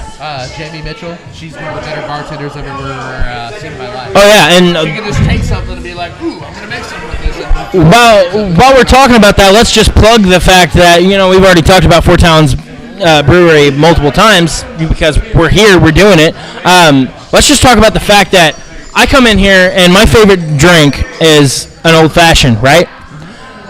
This is the only place in the area that makes an old fashioned the right way. Even the bar I worked at didn't make them the right way, and it pissed me off. No. You know? As far as drinks, They know what the hell they're doing. They make a damn good drink. If there's a drink that you want, they're gonna make it the right fucking way, and it's gonna be great. the first one I ever had was here. And actually, Jamie made it. And it was like, I've never had one. I want to try one, but you're the only person that I'm going to have make it. And it was, What'd you think of that Haktua? You haven't had it yet, have you? I took a drink of. Oh yeah, that's right. Yeah. It was really good. Hell yeah. It was a little sweet, but it was really good. You was at the bottom of the glass. You was at the bottom of the glass. So yeah, there's some sugar and shit that goes in there. So I might be the only person on earth, other than the memes that like you and Tiffany have posted, that haven't heard seen the Haktua. well, I mean now. Anything that gets fatty like that, I avoid. Well, now you can come down to Four Towns Brewery and order a Haktua because you know what I'm doing? I'm making sure that shit goes on the menu. I'm making sure that shit goes on the menu everywhere I can get it. Corey is not having it. We talked about it already. Oh, really? No. Oh, I was gonna say. I'm making sure it's gonna happen. I don't care. It's gonna happen. It's going on the fucking menu. That Haktua is a damn good drink. It started out as a long summer, but the memes came up, and I was like, you know what? It fits more as Haktua. Yeah, for sure. So. But how you been, buddy? I'm good, man. Good. Yeah. I'm ready for winter. After 2 days of summer and that food truck, I'm ready for winter. Bring on the snow and ice, bro. I'm not. Because here's the thing, I'm working out in the heat all day too, and I absolutely hate it. But I thrive in the spring, dude. I thrive in the spring and the summer. I would rather sweat my ass off in 105-degree weather than freeze my balls in the fucking snow. I hate it. That's I'm shocked coming from a fellow fat guy to hear that. Well, I am a fat kid for sure, but that's just because I love food. The rest of it, I am totally a skinny bitch. You're getting a little chubby. I'm like, man, nobody would trust me on this food truck if I'm skinny. That's right, man, for real. I can't lose weight. Well, I mean, if he was like a major stoner, maybe, but... Yeah, man. It's been a good time out here, though. No, it's a good turnout, man. I think we need to do this shit more often. And like you would... If there was anything that was a downfall for tonight, it was that I came in with my pink hat and Tiffany already had a pink hat. Yeah. I feel that. That was disappointing. I didn't really want to come in with a costume. I figured my signature was costume enough, The Hawaiian shirts are me. So. Would you like to try the Tippy Tipsy? Oh, you're trying something now too? You was just jealous. You was jealous of my drink, so you had to make your own, huh? It's been here all day, honey. Has it? Yeah. It's good. It's a basil strawberry lemonade. It's not bad. I know, right? It's not bad. I like that. Same too. It's sweet. Yeah, it's a lot sweeter than the first one. This one was a leftover that she poured, and she was like, you know what? I might as well just fill the glass up. You'll drink it. And I was like, hell yeah, I will. So here we are. It's not bad. I feel like it's one of those drinks that would sneak up on you because you don't really taste too much of the alcohol, so it's not like a strong drink. It's like one of those things I'm gonna have 7 lemonades, and then you're 15 lemonades in, and you're like, holy shit, I'm drunk now. Dude, that's how I am with Mike's Hard Lemonade. I am absolutely dangerous with Mike's Hard Lemonade. So I bought 2 fucking 24 cases of them for a bachelor party once, and I was down fucking soda, water, whatever. I was drinking them some bitches, and I was having a good time. We were just hanging out talking. I was completely sober, and then 2 seconds later, I was drunk as hell, jumping through a fucking fire, and I ended up screwing up my knee real bad. No, dude, I dislocated my knee for it took a while to recover from. How are those celebrity chef cook-off cupcakes? All right, good. Wait, I didn't try one of them. I don't even like. Dude, me and Chris, we each made a dozen cupcakes. The same kind of cupcake. Fair enough. Let's talk about the damn cannolis that they have here. Holy shit, I had a cannoli earlier. Yeah. Damn. I think you gotta say holy cannoli. I had a cannoli. Holy cannoli. No. Okay. You doing more shots? Grandma Sugar Shack. I gotta drive home, man. I've had like 7 drinks. Fantastic as always. I'm kidding. I haven't had like 7 drinks. I'm kidding. I'll drink the shots. What are But we doing? Shots? Yeah. If we're gonna do shots, we should do a shot in the shotski with shots. If somebody's doing shots, right? What? Oh yeah, we should. The shotski. Hey, you know what? I briefly talked about this with Chad when Chad was here, but like, Chad, get in the frame for a minute. Thank you, Chad, for not only putting this shit together, but like putting up with all of us. There's a lot of personality in this room right now, and this isn't even half of what the barn is. And like, you built this great fucking thing and brought all of us in on it, and I would like to think we all made it better with you. It's the And Tua that's making him really suck your dick right now. no, I'm just saying. And like, you come up with great ideas, like doing this fucking. It feels like a fucking party, man. But like, there's a lot of personalities in this room right now, and like I said, it's not even half of what the barn is made up of. That's a lot of fucking personalities, and like, this dude just takes it all on the chin and just turns it into gold. I'm not a hero, man. It's fun. It's fun to do. It is fun for real. Hey, thank you guys again for having me for this and let me be a part of this. I appreciate you guys. I'm gonna turn this over to Joe here. Absolutely. Why? What? Why are you leaving? Because I'm gonna go do a shot with you guys. Yeah. Guys, I'm gonna go do a shot. And I'm gonna turn it right over to Joe here. Thank you. Thank you. Tom, thank you. For sure. Yeah, dude. I love this shit. This is. Hey, Tom, and I love that you said you're part of the Barn family because you are. Yeah, I mean, I feel like it, and I appreciate it. Man. I feel like you don't have to have a podcast to be a part of the Barn family. No. For real. And dude, also not just like. I feel like if I showed up in that hat and just walked around. Dude, you could be on any podcast you wanted to because you've been on our podcast, and you were funny as shit. Like, that was one of the best episodes. I think that's like the goal. I've been, Yeah, I mean, you've been on some of ours, and like, yeah. Timmy Joe, yours, and then And dude, like, your personality is just fit for it. Like, I mean, I can speak for us, and I'm sure that they feel the same way about their podcast that you were on. Like, it was one of the better episodes. You are a funny motherfucker, dude, for real. And some of your stories, dude, they kill me. I love them. What up? What's up, JSTN? How you doing? Oh, you know, just fucking bored and hanging out. Fucking bored? I was bored up there. We need to be censored because we're live. They should have been censored a long time ago because I've said fucking probably like 200 times. Fucking is one of those fucking words that I fucking love because I can fucking put in any motherfucking part of any motherfucking sentence and it still fucking makes motherfucking sense. Your subject, your healthy verb, an action verb. Fucking right. Kyle's over here doing a dance and I'm into it. What's going on, man? What's going on, everybody? Hey, you know what? I haven't been over here a whole lot, so I don't know if y'all have talked about the Tippy Joe show a lot, but I imagine you guys probably have because they're on the no. Actually, we were like, "Hey guys, we're on the Pop Punk Pizza Party." Yeah, I'm sure. No, I'm just gonna say. I swear. I was just gonna say. Have you talked a whole lot about the Struggle Street shit? No. Because let's talk about how fucking cool that is, and also with the fact that it's Men's Mental Health Month. Like, I want to hear more about Struggle Street. I'm super stoked. So actually, I was just talking to Travis Cook. You guys, we talked to Travis Cook earlier, so we actually just set up one with Travis Cook. So we'll be having that coming out pretty soon. So we're super excited about that. The big thing is, guys, it's all about everybody. Everybody is struggling with something. Fuck yeah, it is. We are. Everybody. Like, no matter what you think, you may see guys out there, and a lot of guys are wearing a mask, and we put on a front, and there are guys out there struggling. So just be kind, be thoughtful, and that's all I. Mental health. Ask all the men out there how the hell they are. Or, ask them how they're doing, and see how things are going in their life. Because here's the thing, like, we all. I think I messaged you one time about wanting to be on Struggle Street because, like, I've gone through my mental health journey too. Before, I've talked about it on the Midwest mixtape before, and probably not a whole lot on the Pop Punk Pizza Party podcast. But like, whenever I first started getting into the Midwest mixtape and stuff like that, we were doing Notes for Hope, which is mental health and suicide prevention and stuff like that.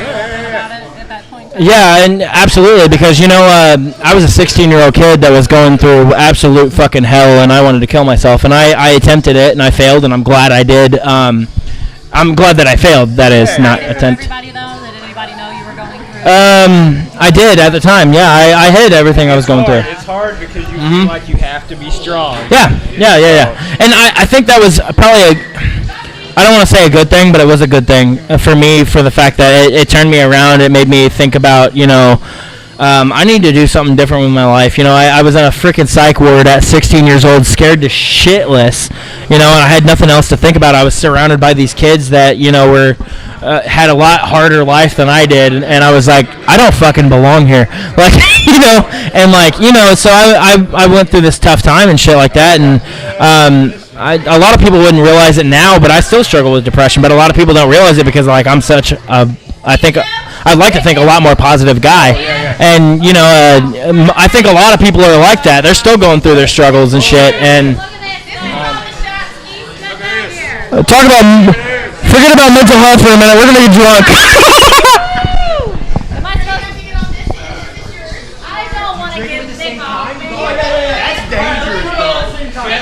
I need one more. Tom.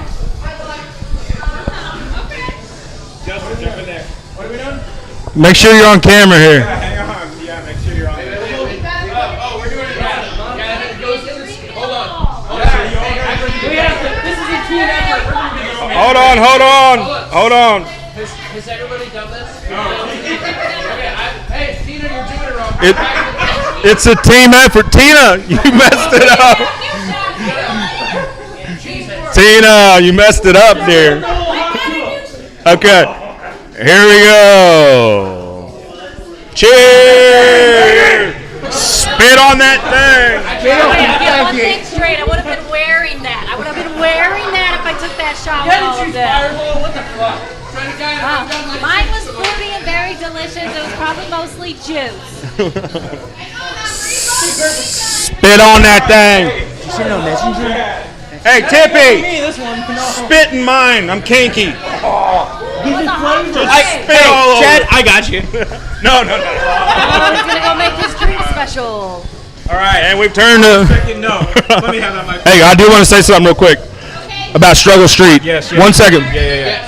We talked about it, I think, maybe even yesterday. Yeah. You got big plans for it, but kind of what he was saying is, you give people a safe space to talk about some of those things and be vulnerable.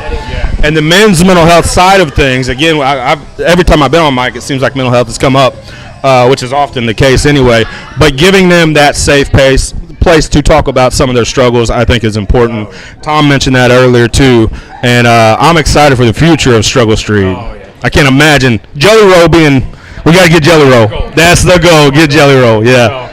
A big thing about it is, like I said, I've gone through a lot of mental health struggles myself, and you always feel like you're dealing with it alone, but you're not. Yeah. There's other guys out there who are dealing with the exact same things you're going through, and sometimes just reaching out to your friends and be like, man. So me and my buddy Steve have a shop, and every Tuesday we go out there, and really we call it our therapy session because we go out there, Right. We discuss what we got going on. So Steve Camden was episode 3 of Struggle Street Sessions, and that's kind of where Struggle Street Sessions came about, because it was literally just us at the shop bullshitting, talking about our feelings, and guys don't do that. So it's something cool to get together with your buddies and be like, Absolutely. hey, man, like, I'm going through this, and your buddies can be like, man, I've gone through that. Like, Yeah. we're here to build you up. So, and that's the thing to remember is, like, you got people out there, like, reach out to them. So You're doing a good We love it, man. We love it. And we know you stay busy, so you probably don't release as much as you want to, but you got some big things coming. That's the thing. So, like I said, we all kind of deal with some mental health stuff. I had some things going on. We took a break for a little while, but we're back on it. So stay on the watch for that. All right, we're gonna watch Love him that. take this fireball shot here because it's a reason to celebrate.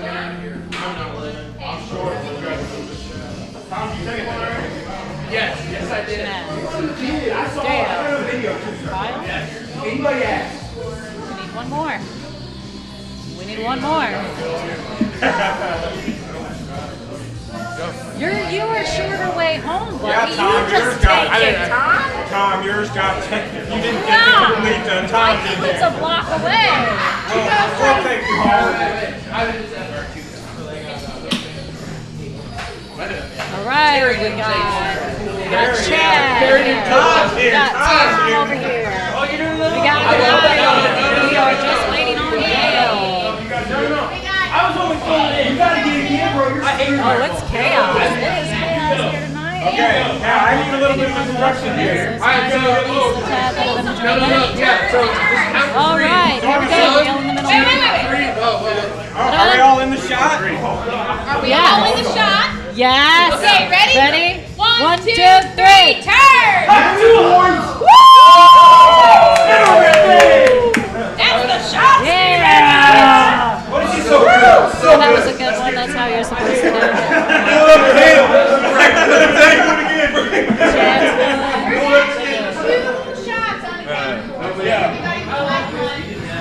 What? I think we're okay. Oh, no,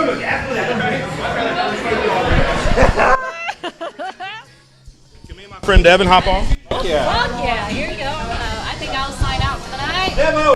Good hanging out with you all. No, not leaving, just signing off from the live.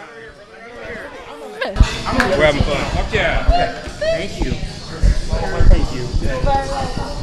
Devo, the Riverport Rambler. Is that it? We got? We need an official. I say we go with that. We got to have an That was official the one. First initial reaction. I think we should stick with it. Plus, it's got that little slang I like to use when I'm texting. Chad, do you want another one? Yeah. There's one extra. Would you like another one? Yes. Oh yes. Thank you. Love you. I love it. I love it. I love everything you guys are doing here, brother. Dude, I love my crew. I love my guys. You too. I've met so many ones I didn't know. You know what I mean? It's amazing. You've been so supportive of the barn. Hey man. And I really appreciate that. Bro, I'm so proud of y'all, man. I got y'all. You're my people. And you've helped me out so much too, bro. I mean, we talked about a bunch of stuff last weekend, you know what I mean? And I don't get that very often because you guys were talking about it earlier. A lot of guys don't talk about their problems. They'll run from them. So, Man, we're trying to address that. Like we're trying to, yeah. I love that. Everything about that. And you've been pretty open, and you don't have to go into details at all. You've been pretty open. I'll tell you anything you want to know. You've been pretty open that you've changed your life around, like, you know, would you say 100% or Every year I look back at the guy I was in, and I'm like, you were good, but I'm better. You know what I mean? Yeah. And it's a battle. There's good days and there's bad days. But here's the thing, you know what I mean? One thing I learned, it's not what happens to you, it's how you react. It's the Stoic philosophy, right? And that's one thing I really go by because I can make a situation a lot worse, or I can think, what can I do to attack that? What can I do to make this a little bit better, or so I won't do it again? Yeah. Which happens as well. Absolutely, and I'm so proud of you too for making those choices and make those changes in your life. And let's talk about the Riverport Rambler, man. That's my place. So I think you're a lot like me in that music is part of your therapy, or like it just really helps your life, right? So where did the Riverport Rambler? Where did that come from? I don't know. It kind of just clicked, I guess. It all started when I went with that show that you sitting on, and you said I was like, what was the name? The Beetle.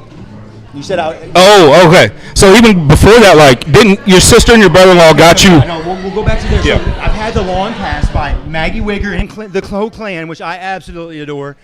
They give me the lawn pass for Christmas, which means, you know, it's now the Lawny Pass at Riverport. Right. It's everything to me. Everything. I had a really bad back injury, right? And last year. And I was missing shows because people wouldn't come. And I was like, you know what? I'm just going to go myself. Because it scared me so much, I went to Snoop and Wiz, and oh my God, the first half I was walking because it helped with the pain, you know what I mean? Right. And doing breath work, because I always do that. I got my little stress meter on the watch that I can drop like it's hot. But I finally stopped and I just started dancing. I didn't know a soul there, and that's when I realized that's what I love. I love going alone, but I love seeing my people there because I just gotta get in the groove. It's my home away from home. Yeah. I would say my happy place is in the Ozarks, specifically on the Current River, Jack's Fork from Circle B to Two Rivers. But yeah, that's a long ways away. So I have to find one closer to home. And like you said, music is everything to me. And they say that's a big thing with ADHD too. It's repeating beats. That's why I hyperfixate on songs. But yeah. God, I love it. So you've probably always been a music fan, right? Even back since raised my parents were hippies, you know. Yeah. Raised on some classic rock, and even older than that. You know, I can appreciate all music, and I think that's what's so great. It doesn't matter what show it is. You know what I mean, I'll go, and I'll go there for the experience. You know? So to me, that makes sense because tell us a little bit about the lawn the lawn pass Okay, so now and it's what that does. Rebranded the Lawn E-Pass, okay? Last year was $199, and basically you get most lawn seats shows. There's some exceptions. There's more this year. Always you can't go to Kid Bops, which breaks the old heart. But there's some exceptions where if they open the lawn, you can still go. Like Smashing Pumpkins, definitely open the lawn. And I got people there. Oh, God, yeah. Drive for me at Crossroads Courier. And one of them, he's been there working there for like 15 years, and he says they always open the lawn. It pisses him off too because there's no reason to do it. But they know it brings people in, you know? Right. People like us. But I absolutely adore it. It's the best thing that happened. I can't tell you how much dopamine I get from it. You know what I mean? And this is one aspect that's helped your life, but also I know that you went back to college, right? So like you maybe dropped out maybe a long time ago. That was like 2006. I think I flamed out hard. Went downhill for about 15, 20 years, and then turned the life around. 7 years in recovery in April.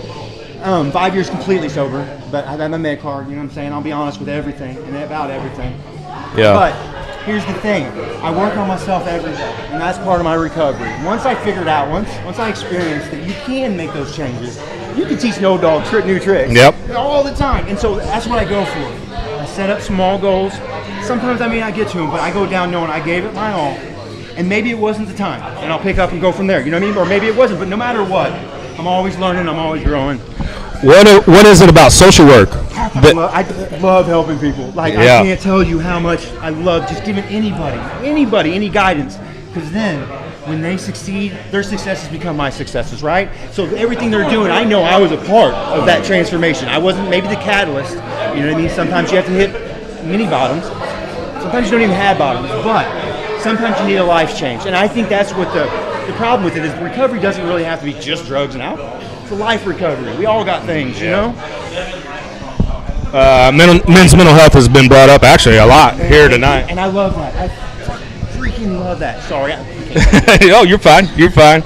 And yeah, we're trying to break that stigma, man. And I think it has to come from men, right? It has to come from men being vulnerable, talking about our stories, talking about our struggles, and like what works for us. Because what, A plus B equals C for you might be different for me. 100%. Right. So, and it just happens that some of ours are the same. I love, trying to be healthy with lifting and working out. Although I have had some injuries too. In all our growth, But I don't know. I mean, music's been a huge part of my life ever since I can remember. And my story is similar. Is that my parents weren't hippies, but I had people in my family that would literally for Christmas. I mean, Jason Teasley is my cousin, so his dad would like not burn us. It wasn't even burning then. It would copy cassette tapes and give it to it for Christmas. We went through all that, didn't we? We went through all the emotions, bro.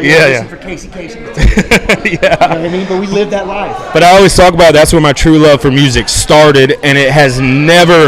In fact, it's probably intensified. It just grows. It continues to grow. When you open yourself to other music that's not maybe your brand, you just grow your catalog to people. You know what I mean? I was talking to somebody about this yesterday, actually, or I think yesterday. How music can be language that you can't speak, right? And lyrics they can say the words that you're not able to articulate. 100%. I saw a meme for that. That's 100%. I agree. Yeah. Oh my God, music is everything for me, and it's an ADHD thing too. I hyperfixate on songs. I love it. I'm not gonna lie. It becomes my everything for 2 to 3 weeks, and then all of a sudden I still love it. I'll bring it out of retirement for a little bit, but you know what I mean. I'll move on to the next. Every Friday, that's what I do. I wake up in the morning and check out the new music. You know what I mean? Just put my playlist while I'm taking my shower. I'm gonna put you on the spot here. If somebody was out there struggling, what kind of advice, being on the other side of it, feeling like you're on the other side, and we're always in recovery, right? So something could happen and something could get messed up at any point, right? And understanding our vulnerabilities in that way. If somebody was out there listening and they're struggling, what advice, if anything, could you give them? There's all kinds of things. Talk to somebody that's been through it. Don't be afraid to share your story. Talk to this man. Talk to anybody. Learn everything you can about your afflictions or your things. And even though it may hurt, I think that's what kept me just paralyzed most of the times. I didn't learn about my afflictions, the ADHD, none of it, because I was afraid I'd learn something about it that I couldn't change. And that's not true. You can change anything you want, and it may not be the exact change you want, but just doing that, going through the changes, man, it's everything. I always ask the magic wand question. Fast forward let's say 3 years from now, what's your life look like then? Okay, so I'm not going to go with 3, but this is the life Or goal. 5. Zach Bryan pulling the onward stage for Revival. Okay? That's where I want to be. A lot faster than 3 years.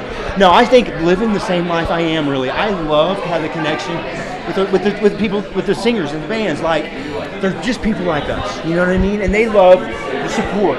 And so I'm here for them. I like cultivating them young and work them up. And by the time they get to arena tours, I figure I'll be backstage by then. You know what I mean? Definitely. I know Riverport's your jam, but through the barn, we've actually you've been able to go to a couple shows and check out some different venues. You've been to Red Flag, I think, right? Have you been to Off Broadway? I haven't been to Off Broadway. I was going to go see Josh Malloy or something. Yeah. Oh, is it? Shows sell out so fast, and then they get scalped. Like Wyatt Flores, I spent $100, but I really wanted to see him because that's my dude. Oh, you know what I mean? Old Rock House. Yes, I love Old Rock House. Yeah. Lily Fitz and Michael Marchese there. Lily's my girl, bro. Check her out. Lily Fitz Music. Amazing, man. Yeah. She just started going at it about a year ago. And that's what I love, the connections. Like I support her from the start because she's just got this sound, you know what I mean? Just like Stevie was when I wouldn't go to bed when I was a kid. Stevie who? Stevie Nicks, bro. Oh, that was my girl, man. That was dude. my everything. My parents said I wouldn't go to sleep unless it was playing. I don't know. I don't think we've had this conversation. Fleetwood Mac's my all-time favorite band. I'm with you on that one. Oh my God. This is where you insert some Fleetwood Mac, right? Let's talk about our weekend last weekend. Oh my God. We ripped it up, didn't we? Oh my God, I had so much fun. I can't even explain how much fun I had. I was going to go to El Montero, and this man hits me up. Last time he hit me up, and unfortunately I had a funeral and had a thing, but I didn't want to do it again. I was like, okay, I got him this time. And honestly, I got a little while, Kenny Chesney and Megan Maroney. So I was like, you know what, maybe Riverport and me just need a little break. I can readjust, reassess. And so he called, and it was amazing. I didn't even know he was going to be there. I thought I was solo in this one like I do. And I saw him, and first thing he said, is that the Riverport Rambler? I was like, and I just told him I was going to go for the name. You know what I'm saying? So I absolutely adored it. And we talked, we were, like you said, we were men that were talking about things that bother us. And it was tough at first. It always is. You know what I mean? Yeah. But we've all lost people. We've all had afflictions and things. All I can say is work on them, bro. You know what I'm saying? That's what it is. So shout out Josh Wright and the Big River Outdoors Campground. Awesome venue. I went to Ozark and Appalachia there. Yeah. So much fun. I'm going to hit there again this year. Try to at least, but yeah, absolutely. And then the Park Hills Underground. Amazing. Yeah. That was the first time I went there. Yes. So hold on a second. We saw. So you mentioned we talked about Big Rivers Outdoors Campground and the Appalachian. What's the Ozark and Appalachia. So it's a festival of Ozark singers, which we're kind of there a little bit farther. Like I said, that's my happy place. And Appalachia, which I adore. You know what I mean? In the mountains and stuff. So it's a mix of those artists, and it's so much fun. It's a whole thing. There's vendors. It's just so much fun. They put together an operation. I was floored. Saw Mr. Oliver Anthony, which. I mean, he's my dude, you know what I'm saying? Yeah. He's just doing that thing. And I think Noah Misi played there too as well. God, I love Noah Misi. No. I love all the local bands, and that's what made me realize support our local bands as well. I love it. Yeah. The bands around town at Hubs, and it was so much fun because I got to see a bunch of them. Yeah. You know what I mean? Yeah. There was this young band of these. They were so good. They were so much fun. They were singing classic rock, Raised on Radio. It was really fun. Steve Ewing the other day. Yeah. So much Yeah. fun. First time I ever saw him. I can't tell you the core memories I had with people that are gone dancing through the earth. Like that was our thing, you know what I mean? Yep. So when I got out there doing my dances, I felt like they were watching and dancing with me. You know what I mean? I told Steve that. I literally posted, I'm going to bullpen. I'm going to go see Steve Ewing. First dude that liked and commented was Steve. I was like, all right, he's my dude. So last weekend we saw Wilhelmina from Kennett, Missouri. Those are the homies. I love those guys. They're so good, right? West Ship, come on, man. Yeah. Infamy at the Underground. And West Ship, and we're sitting there, we're just chilling, totally vibing, great vibe out there, loving it.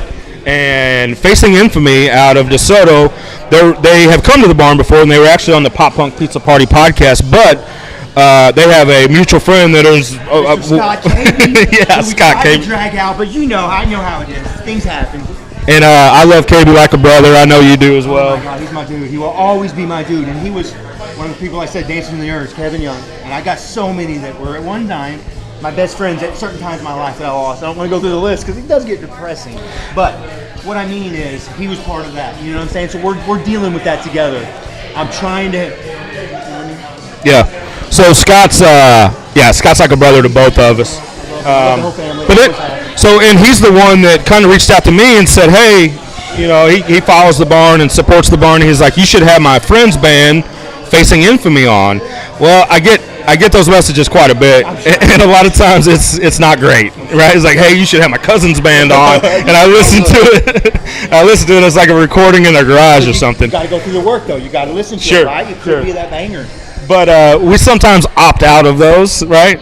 Maybe they're just not ready for it or whatever. But anyway, so Scott said, hey, listen to my buddy's band. And I'm like, oh, here we go again. And then I listened to Facing Infamy, and I'm like, holy shit. It's a throwback to a couple bands from back there. I don't know what, I don't have it totally nailed down, but it was so fun. And he tried to get me, so I was at Point Fest, and apparently they were on a side stage. I thought I had seen them, but it wasn't whoever I saw was decent too. But they were so good, man. So much fun. So much energy. They were bringing the kids into it. They were just getting the crowd. It was a good time. And here's the thing. Scott tried to get me to jump ship with El Monstero like this man did. But he wouldn't go with me. He goes, I'm not going. You can go. You know what I'm saying? And don't get me wrong. If I didn't have a free show at Riverport, I would have been there 100%. And I would have gone to the next show that he had just because I know I heard a couple clips. And they're hard. Oh, they're good. They're so good. They're just fun. So so we're sitting out at the Big River Campground, and the show's awesome. The vibe is killer, but I look down at my phone, and I see that there was a live of a friend of mine, and they're like, Facing Infamy is getting ready to go on, and I'm like, so I look at my clock, and I'm like, dude, we could probably catch them still, and I hadn't seen them at that point, but I had heard their music, and a lot of people talk about how good they were. Well, so I'm like, hey, I know we're vibing right now, but you want to go catch a show real quick? Best thing I ever heard too, because honestly, that was originally on my calendar. I keep a calendar of all my shows, and then it's like a eeny, meeny, miny, mo. But usually, I'm gonna go with the free one at my home, Riverport. You know what I'm saying? I am the rambler. So I'm like, hey man, I'm shot in the dark here. I didn't think you'd dig it because we were vibing so hard out there and having a great time. Man, I love it out there. But you're like, yeah, let's do it, man. So we're rambling. we're rambling, right? Next thing you know, a couple minutes later, we're headed to Park Hills Underground. Get there right in time as the band's loading on. Missed the first half or the majority of the show, unfortunately. So those bands, I'm sure, rocked it out. And then we'll catch them on the next one, yeah? Yeah. But did get there in time to catch Facing Infamy, and shout out Brandy. She was the one that was like, hey, you guys should come here. And they ripped it. Oh my God, it was so much fun, so much energy. I love that place. It was amazing, really. And I introduced you to Jason, the owner of the Park Hills Underground. Who let me in free, by the way, and I love that. The ATM was broken. I didn't have no cash. But cool venue as well. Oh my God, it's so cool, so cool. I'm so glad. I always wanted to get down there and go. There's a bunch of shows I wanted to see. Mouth Kings, I'm gonna be there. Yeah, for sure. A few. It's just coming down. It's a lot sometimes to plan. And for the listener out there, you're originally from this area. Absolutely. You live in St. Louis now, or close by, right? But what do you think? I mean, we used to cruise these streets, right? Like what Park Hills? Down there, we're cruising. We were here every night. I love it. Yeah, originally from Bonne Terre, grew up, a little bit older than these guys. Just loved it. I love the place, love the people. My dad still lives. Gorgeous farm around the Big River. Holseys have built did a really good job of helping this town and this community. Obviously, Corey and Brooke Maynard here. I mean, how long have you known them since? My whole life almost. You know what I'm saying? That's another one that was with Kevin, me and Corey Kevin. Kevin introduced me to Corey. No, vice versa. Corey introduced me to Kevin. Yeah. Kevin was at Deloge. We had the fun day, but. Yeah, so there was a very hard split between Deloge and Bonne Terre guys. Like, I don't know if you're cool yet, you know what I mean? You run fast, but we'll see.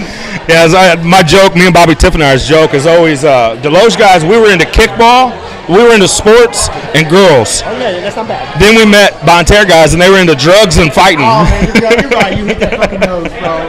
It's so, and we usually drag you Deloge boys in some bullshit. You know what I mean? Yeah, we're talking old times now, but also, the Hubbards own Scoops right over here. I didn't know they own Scoops. They own the ice scoop. Hubbards are my people. Yeah, and they've obviously been huge for this community. I just love seeing this growing right now. Oh my God, yeah. It wasn't Jose big in helping the refurnish down here? Yeah, absolutely. I love everything that you guys are doing.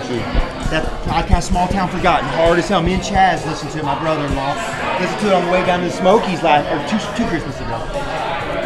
So good. Yeah. So it's Andrea and Angela are my people. I'm going to see you tomorrow, y'all. Yep. Just got back from the Smokies. Another place. I saw that. I love that. I still want to go in season where I can do some white water rafting. Saw a couple bears, and apparently we have a couple bears around here right now. So Chicago posted one next door neighbor. No kidding. Black bear. It was healthy.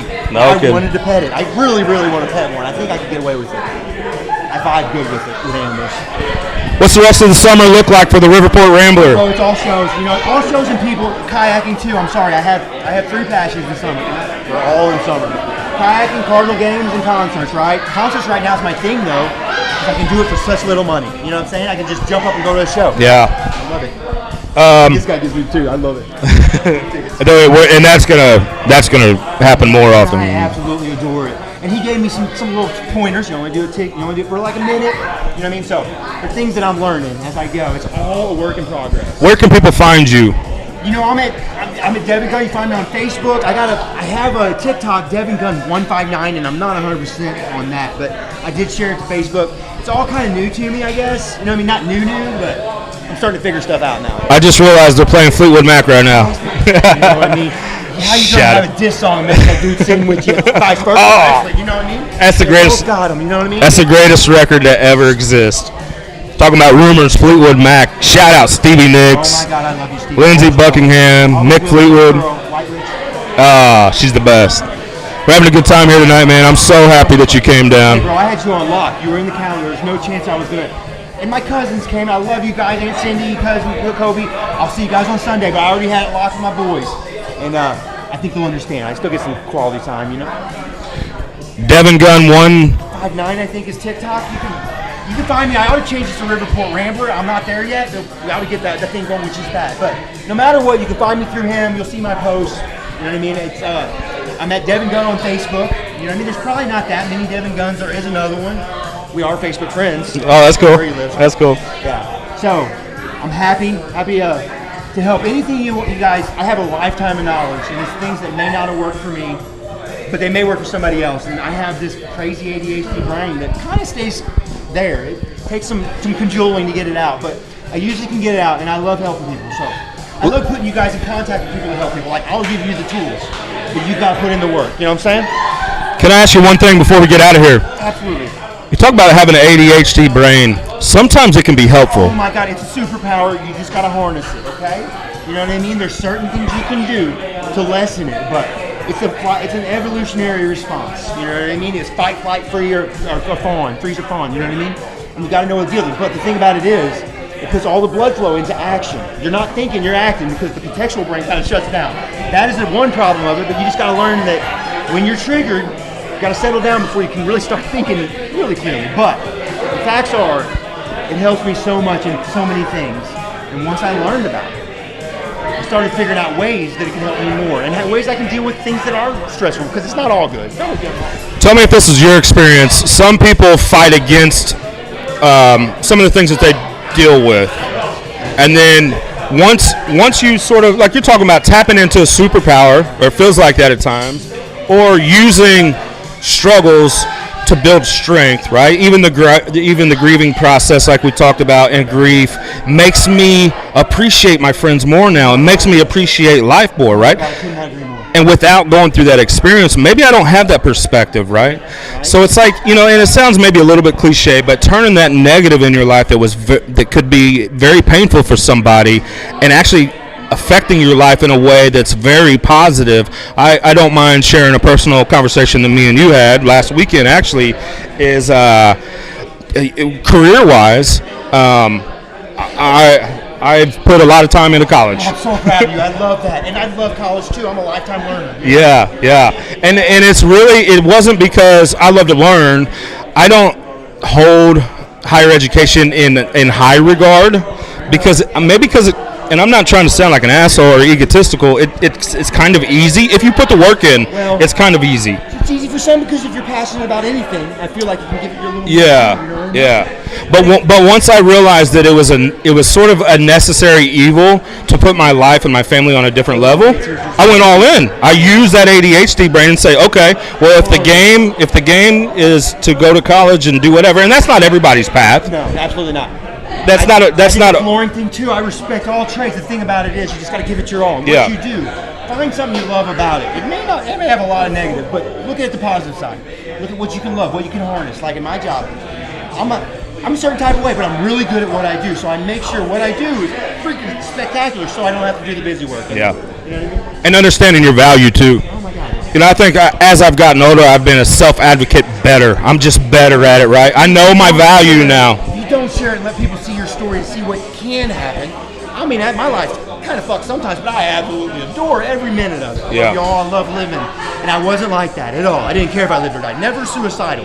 Because you know what I mean? I wouldn't do that to my people. Yep. But I didn't care if I lived or died. And now I'm driving. I love that truck out there. I drive just speed limit. You know, it's like, I'm not wrecking that one. What if somebody out there knows the old Devin? Oh my God! Hey, look. They probably. I don't think I was so mean at times. You kind of remember sometimes I didn't have control of my facilities. I was blacked out sometimes. So I feel like all in all, I wasn't a bad guy. I tried to bring positivity. I always try to, but sometimes your mood takes over, and I was so untreated mental health wise then, and I apologize if I ever was mean to anybody. I love you, and we can be better. Everybody can be better. Dude, thanks, man. Oh man, this is so fun. Hey, I don't know if I can say that, but I popped my cherry on a podcast earlier. He just threw me to the wolves, and I love it. It's like pulling off a Band-Aid. But I feel like this isn't going to be your last time on a podcast, though. I'm on this, you know what I mean? I don't stop talking. And you actually still haven't been to the barn. I haven't, and I'm so Got excited. it. Yeah, no, I know. Look, it was a long weekend. I didn't want to talk about that. I just come back. I thought I was going to come back and do some hay with Dad, but I don't know what happened there. Soon, though. Yeah, absolutely. Soon, though.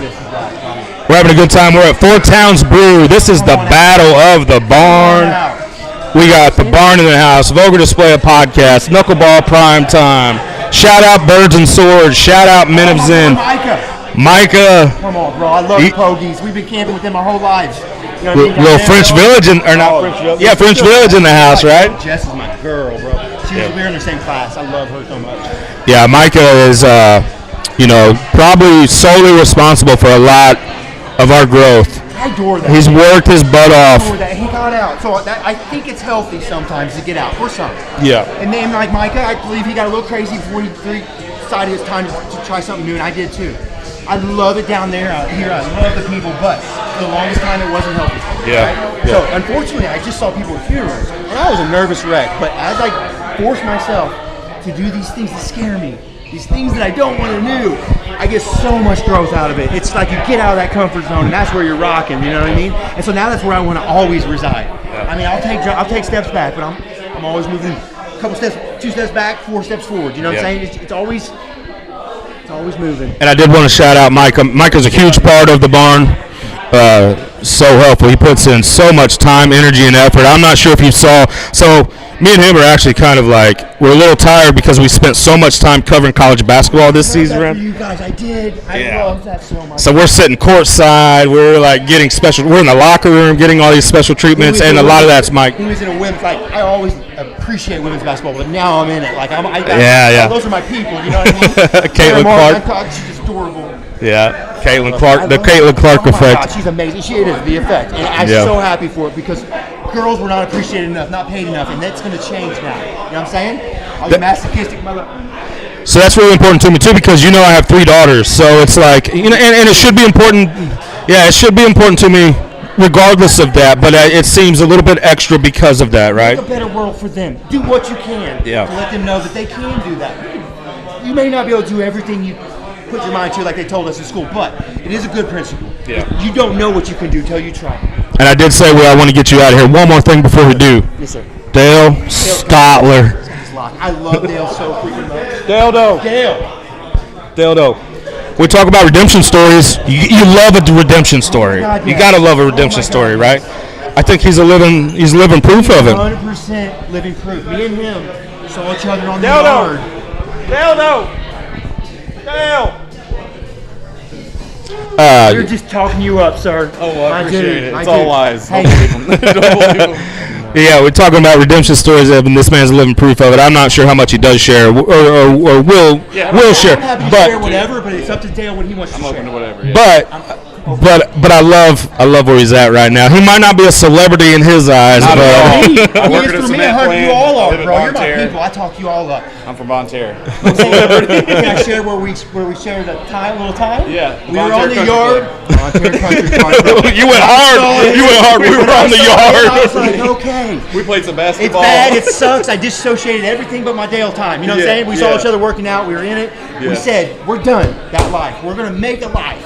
And who would have thought we'd be here? I bro? know, dude. It's crazy. I love it. I love everything about, like you said, redemption stories. Dudes just trying. And by yard, you mean like in the backyard? We were in the Bontaire yard. Yeah, we were in the perm You know, side. just so you know, it's not the prison yard. We were just in the back. We were playing wiffle ball. I'm teasing. I know. Teasing. Hey, Little look, jokey honestly, joke. I support it. You know what I'm saying? I support all things. Gotta love Dale. My favorite thing about Dale is how supportive he is of his friends. Oh my God. Dude, Brandon Moses told me this one time. Shout out Brandon Moses. He said Dale loves hard and he fucking hates hard. Oh my God. Yeah. 1,000%. Hey, look, you gotta have passion both ways. Yes. Yeah. And I love that about him.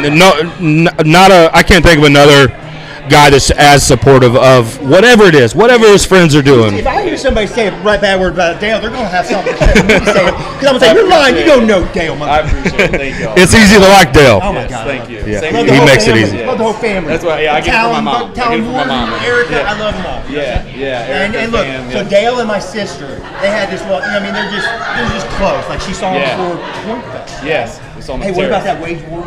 Dude, Circle Wage War Pit. is so good. Circle Pit, bro. So He good. called it too. He said, "If you're in the lines, leave the circle, baby." They're I so wanted to get it, hard. dude. I used to be in the pit back. I used to be decent. We all did. But We're I all got now. this back. Can't I do got that. this Stand in the back. back. Yeah. Dude, I can't risk do it, it. but I could do it. I know it. One day. But yes, all this.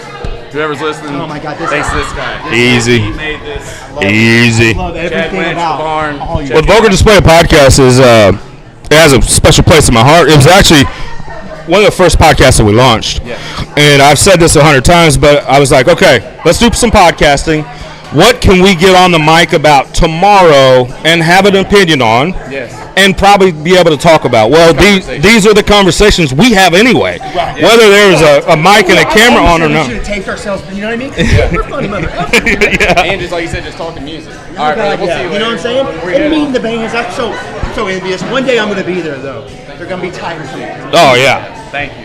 So it was one of the first ones we launched. I knew Anthony Twan. I knew I had to have him on it, and I was like, "Who else could we get?" And I don't even know how. I just You just text me. was like, "Hey, let's start. You want to be in a metal podcast?" And Yeah, he's like, "Yep, Yeah. yep, I'm in. Whose car we taking?" There we go. Whose car we Show taking? that. I mean, I love it. Yeah, whose Love car that. we taking? Yeah. You put your mic up? Yeah. Come on. Whose car we taking? Say hello. Whose car we Whose car? Whose car we taking? But yeah, that's all it was. And then, dude, we talked about like our first shows, our favorite 3 shows, favorite venues, and then boom, it took off.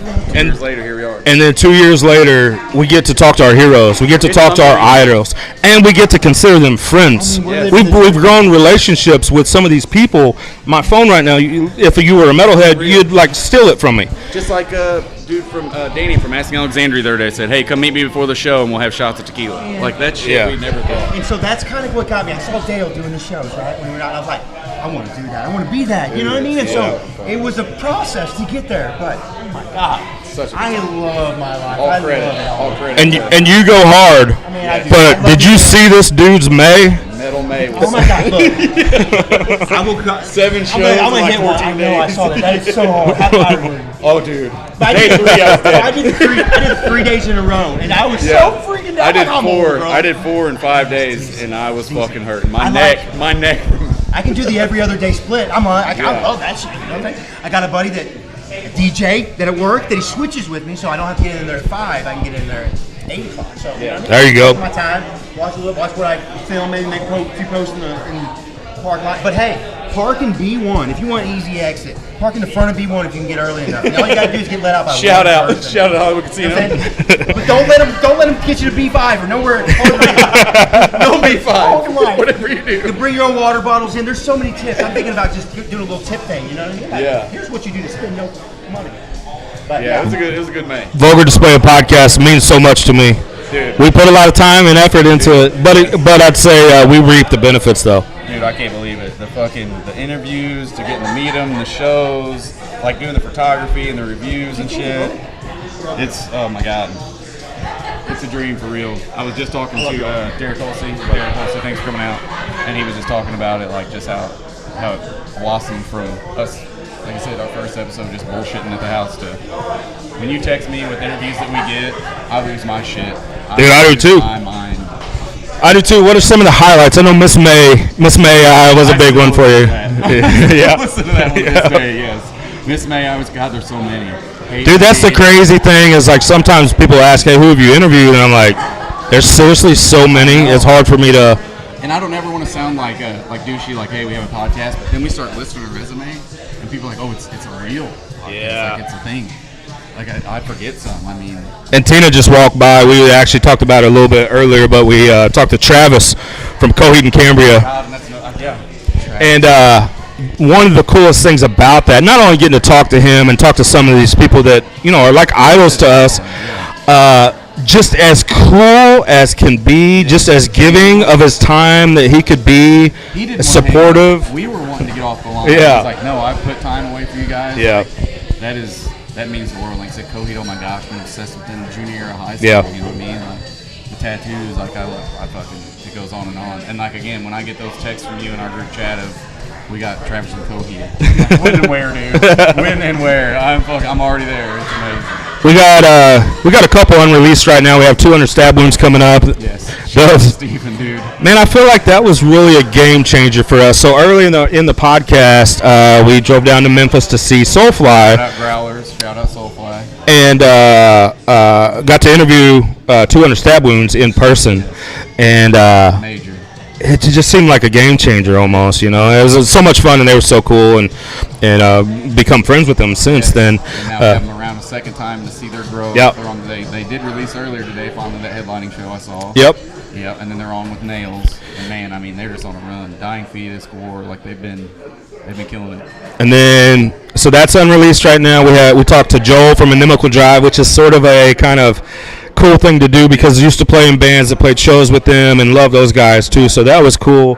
From Autumn to Ashes, which is another like just the nostalgia of in high school. Yeah. Gosh, damn, the shows at Mississippi Nights and every shirt I wore to school, fucking Monday through Friday was from Autumn to Ashes. And Too Bad You're Beautiful. At the time that album came out, man, I spun that thing like crazy. Dude, I had to buy like 3 different copies because it just kept scratching. All I did was just let it fucking play. It would never come out of my CD player. Gosh, damn. And then Upon a Burning Body. Upon a Burning Body is a band. I said it in the interview.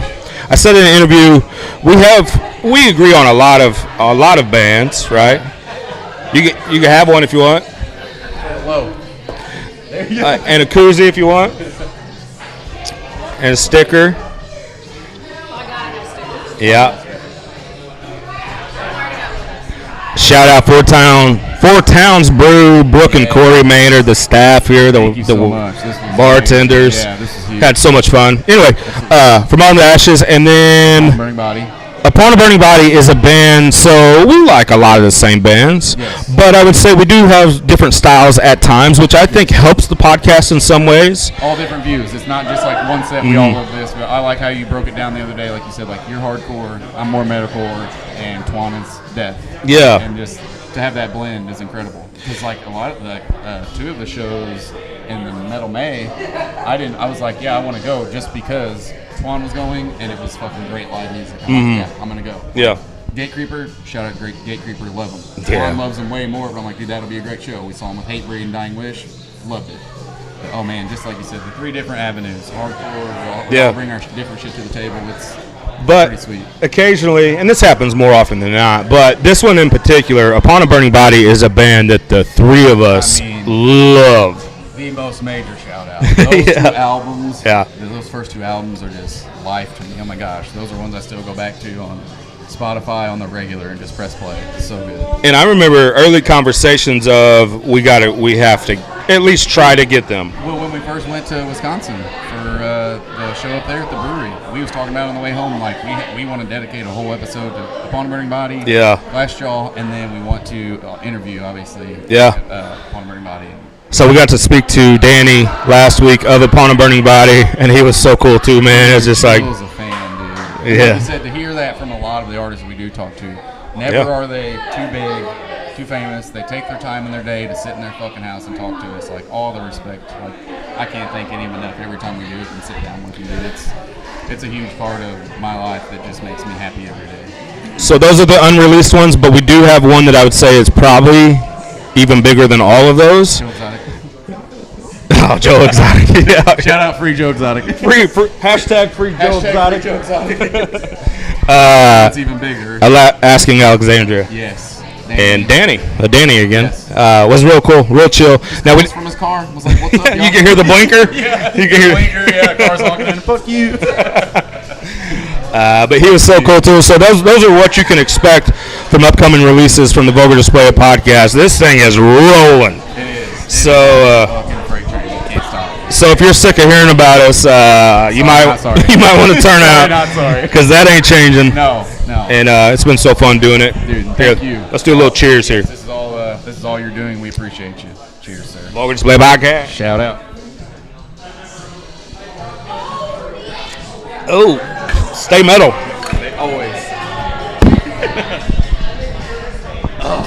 Hang tight.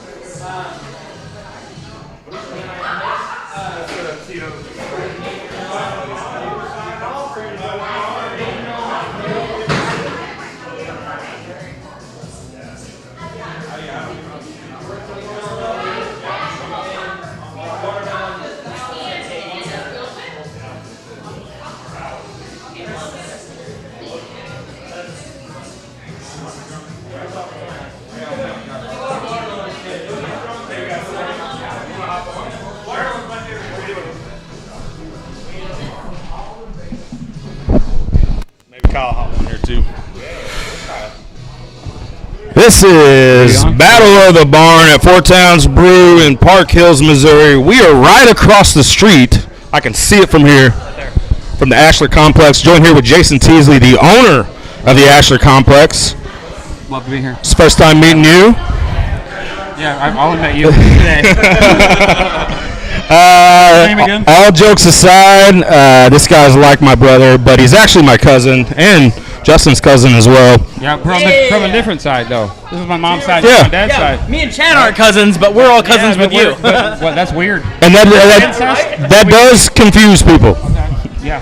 Tell us about the Ashler Complex. Hey, we're doing business different over there, and I don't know if maybe others doing this guys don't realize it, but most people make it very passive kind of a job. But I'm there to make every event great. All right, we can customize the space. We'll customize our playlist. We'll customize the lighting. We'll customize it all, and just for what you want for your event. And we're trying to help people. So I'm not going to be the most expensive, and that doesn't mean we're not the best. That just means that I'm not overcharging you. And so I clean up everything that belongs there. You don't have any extra security deposits. I mean, we're just making what makes sense, right? If we trust our customers, and if you don't, then I don't know why they go there. It's an event center? Is it an event hall? What's the actual maybe title of it, would you say? You host events, you host weddings, graduation parties. Yeah. We just hosted my mom's your aunt's retirement party. Yeah, retirement parties we do. It's an event destination. Oh, yeah. I like We just made that up. But I will tell you about an event in October, if you don't mind. Sure. As long as we're good with that. Yeah. I think, right? Yeah, Saturday, October 12th, we're having PodCon. Yeah. The Barn presents PodCon 2024. We're pretty excited about that. This was a combination of Kyle's idea and Michael Pogamiller's idea out in Milwaukee. And we're having it at the Ashler, and we appreciate you having it at the Ashler. I appreciate it. We got a couple other things coming up. We have a cannabis and canvas kind of painting thing coming up in a couple weeks.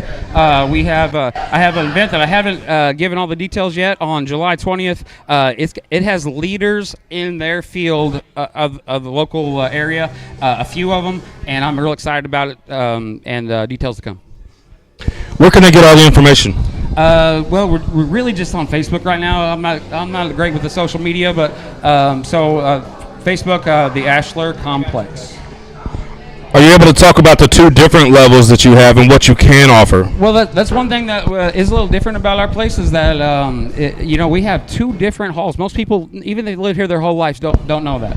And there's a hall that's upstairs, and it's actually bigger than downstairs that a lot of people have been in. And so you can have your wedding in one hall, your reception in another, and not even leave the place That's kind of something that we offer that's different. Dude, so we did an event at the Ashler. We did the Couples Clash where we partnered with the game show. It's so much. So I love the Ashler because, like you were talking about, you're there for it. So we've done a bunch of events. I know the Barn did the Taylor Swift dance party that you DJ'd. Yes. So that's what I think people don't understand is like it's literally not just a place to have, while you can have baby showers there, it's a lovely place to have baby showers. We do many of them. But you can do so much more there. There's so many opportunities. There's so much space, and you've got the projectors, you've got the changeable lighting, and like I said, he comes with it. That's the best part. Can I? Yeah. For just a second? I just wanted to say, there was one point in time where we contacted you to rent the hall just to have a friend karaoke party. Yes. And that was dope as shit. I mean, we came, we hung out, you had the projector, it went up on the wall, we all had a great We could all sing time. the words instead of just the singer. Yes, absolutely. And that was so cool. And I love that the place that you have is not just for things, big events. I love that there is a place that I can contact, that I can reach out to and say, hey, I've got this amount of friends. I want to come and just have a good time. I want a space to be able to just do karaoke or, just dick off for a while. Like, we just want to hang out. And that is so cool that you don't have to have a giant event planned to be able to book the Ashler. Yeah, and I'm not trying to take everybody's money, so it's not going to be the most expensive. So I'm there, like you said, I'm there to help you do whatever. Yeah. Yeah, and I've known how to have a good time for a long time. I got so I got some experience with me that I can bring to it. Absolutely, yeah. So- And you are a great DJ. Well, I heard Kyle talking about it. You come with it. You bring that cowboy hat. It's not as cool as mine.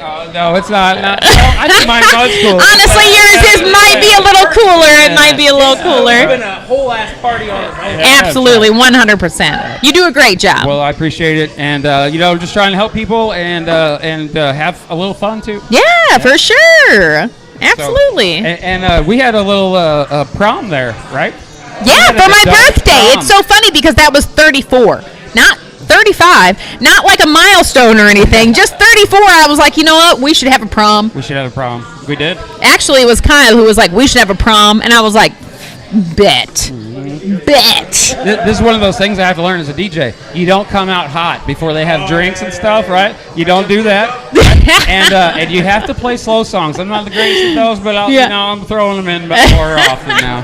But everybody always has a great time over at the Ashler. You honestly do a fantastic job as a DJ, so we appreciate you, and I hope you know that. That's why I bought the place, is because I just wanted to DJ, because I'm a music lover. That makes right? sense. And That's so funny. Instead of trying to find jobs, I'll just let them come to me. Yes, that's great. That is too funny. I'll DJ for you, but you got to do it at my place because I'm not mobile. Oh, that is fantastic. Hey, it's been a good night, though. I've had a great time. I haven't gotten out much. I'm usually between my house and that building right there, so I had a good time tonight, too. Hey, lucky for you, it's right across the street, right? Yeah, I can just go over there so and convenient. sleep if I need to. Yes. But in case you're looking for the Ashler, it is directly across the street from Four Towns. I can see it right now where I'm sitting. Always. Yep. Great space you got there. Yeah, maybe later I'll go up upstairs and maybe do some things in those windows that you guys can see from. That's always so fun. Listen, I love last year when you were renovating and we were out on the patio and we could see you guys working from the windows, but it was just like silhouette. Like, that was so funny because I knew what was happening, but it looked very, yeah, who knows different, because we could just see the silhouette. That was a good time. That was great. Yeah, so, thank you, absolutely. guys. It's been a great evening. Thank you so much for hanging out with us. We appreciate you, as always. Yep. See ya. Bye. Oh, hey, she's going on. Sit on down, Jamie. Listen, we've got one of my favorites. This is Jamie. She's with Four Towns. Hi. Hi. Now, she created my signature drink tonight. I sure did. But we didn't tell people that. We just pretended I did. I knew it! I fucking knew it! But it was delicious. It was so freaking good. Yeah, you do a great job. It's a basil strawberry lemonade. Yes. Very good. Very good. I like that we did the sugared lemon. I feel like that really set it off. That's something that you don't see often, so I do like that.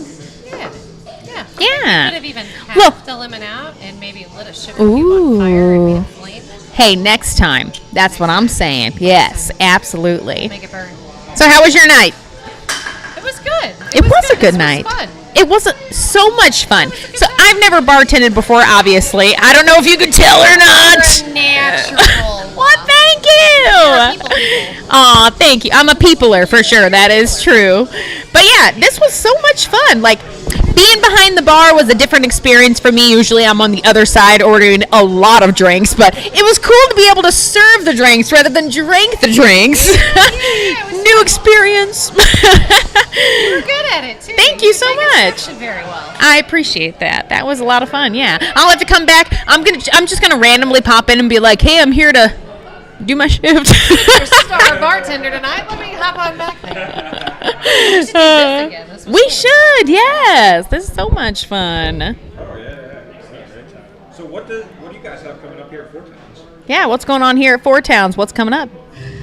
You're asking the wrong person. I know. She's like, "You gonna make me get the calendar out?" We Wait. have Audio Glow coming into play. Oh, we love Audio That'll be Glow. fun. And if the weather's nice enough, they may actually set up on the patio, so all of Park Hills can Hey, enjoy the music. big shout out to one of my besties, Ami. She is the lead singer of Audio Glow. I'm not going to mention anybody else, even though I love all of the people that are in Audio Glow. Shout out to all of you, but Ami is my number one lover. Lover. So, I have a favorite. yeah, absolutely. I hope she's watching this. She's going to be like, oh! Yeah. So, that's that, guys. I think we did the damn thing. I think we did the damn thing, and we're going to tell everybody so. Heck yes. Absolutely. Definitely. Yeah. I'm ready to open the books and schedule another one. I'm just saying. But Check. yes, absolutely. But thank you so much for having us behind the bar tonight. Yeah, thanks. I know that encroaching upon your space as a bartender, sometimes that can be a little hard for other people to be in your area. I hope we weren't too much trouble tonight. It's okay. Yeah? I'm used to being in control. So that was my only thing. Yeah. I told you earlier, I feel Yeah. like the grandma who gave over control of her kitchen to her grandkids. Yes, which is so funny. That's so but cute. It was fun. It yeah. was fun. It was a good time. It was a lot of fun. You know, honestly, I learned a lot of things tonight that I had no idea about. And it's just the tip of the iceberg. Yes, now I'm going to put them all into practice. I'm just going to pop in so I can get more experience. I'll start giving classes. Hey, you should. That would be a great idea. I actually really should. You really should. Don't worry about that. Hey, yes. I'll be signing up, so you just let me know. Okay. Yes. Well, this has been a perfect evening. We appreciate Four Towns. We appreciate everything you guys have done for us, and we definitely appreciate all of the instruction and the help that you have given us behind the bar tonight. You guys did an awesome job. This space is an awesome space, and for anybody that is wondering, there is the Speakeasy open downstairs, which you are more than welcome to rent. It is a beautiful space down there. If you haven't seen it, you are definitely missing out, so please come over and at least view it, and then book it for all of your parties.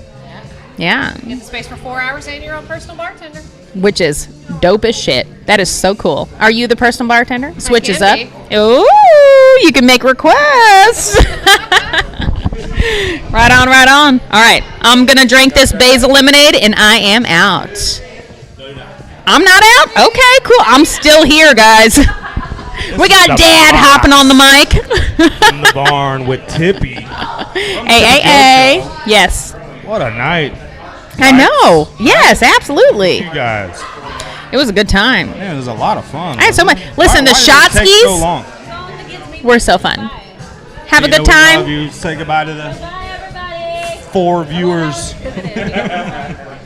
Listen, there'll be more later. It's You all did. right. You did such a good job tonight. Thank you. Thank you. Killed it. You hand me my shades. Nope.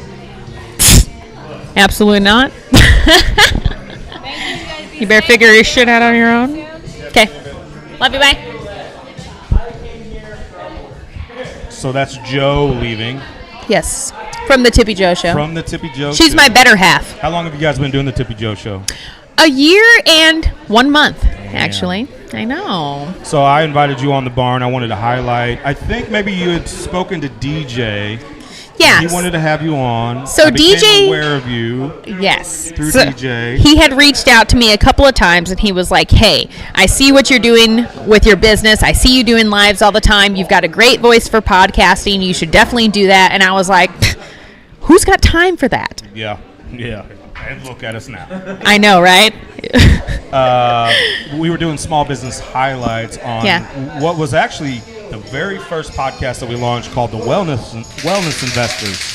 Hey! Oh, somebody got tipped. I love it. Love to hear it.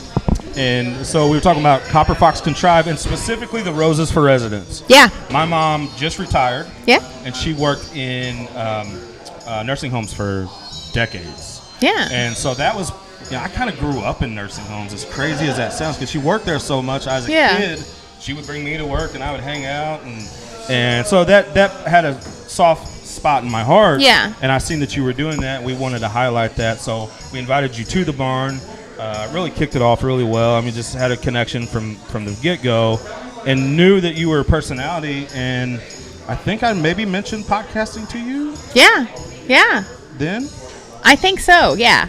And then maybe a couple days later, I never had time. That's the thing. Like you guys, both you and DJ had reached out to me a couple of times. Like, hey, you should do this. And I was like, I don't have time. I've got so much stuff going on in my life. I've got my business. Excuse, right? I mean, yes, obviously, because here I am a year later.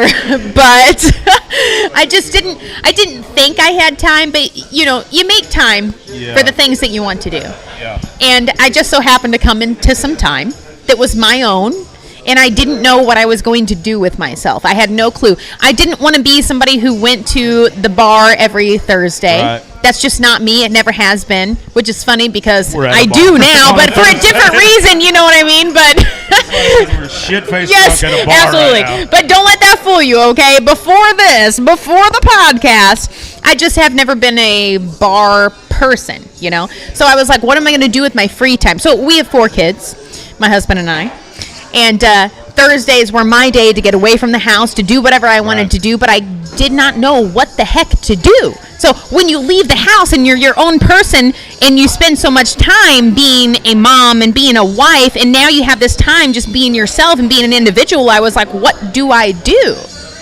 What is there to do? Okay, there's bars. I can go to the bar, but now I feel like a barfly. I don't want to do that. I don't want to be a barfly. I don't want to be at the bar every Thursday. So then I reached out to you and I was like, hey, speaking of that podcast, I've got some free time. What do you think? Yeah, exactly. And then I called Joe, of course, and I was like, hey, girl, do you want to do this with me? And she 100% was on board, gung-ho, ready to do it. Let's go. You said we're going to call it the Tippy Joe Show, and I go, what is that? Yeah. Then you explained it to me. I feel like I'm the biggest Tippy Joe Show fan. Aw, that's cute. I love it. Well, you are our dad, so that makes sense. You got to have pride in your kids. Well, I think, I love music. I think everybody on the network pretty much is just love of music. Absolutely. But I think one of the things I love that you do the most is promote small business, promote community. Yeah. And I think that's maybe where the bond or the connection happened at first is, I had you on promoting a small business. Yeah. And I know that's a part of your passion.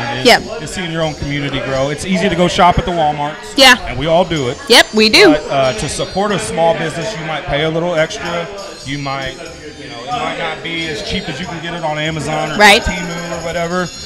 But it's going back into your community. It's supporting the community. That's why I love the revitalization of Park Hills. Same. This main street here. You guys have lived here all your life, right? So you've seen at times this was dilapidated. Yeah. This was not in a great spot. Ghost town it was at one point in time. Right now, you can walk outside and find something to do with good people, with good intentions, and feel safe doing it. Yeah. And that maybe wasn't always the case. And your small business is a stone throw away. Yes. So you're right, kind of in the middle of all of it. Yeah. Nobody listened to Justin. Nobody cares. So I just know that's a passion for you guys, and I love that you promote that.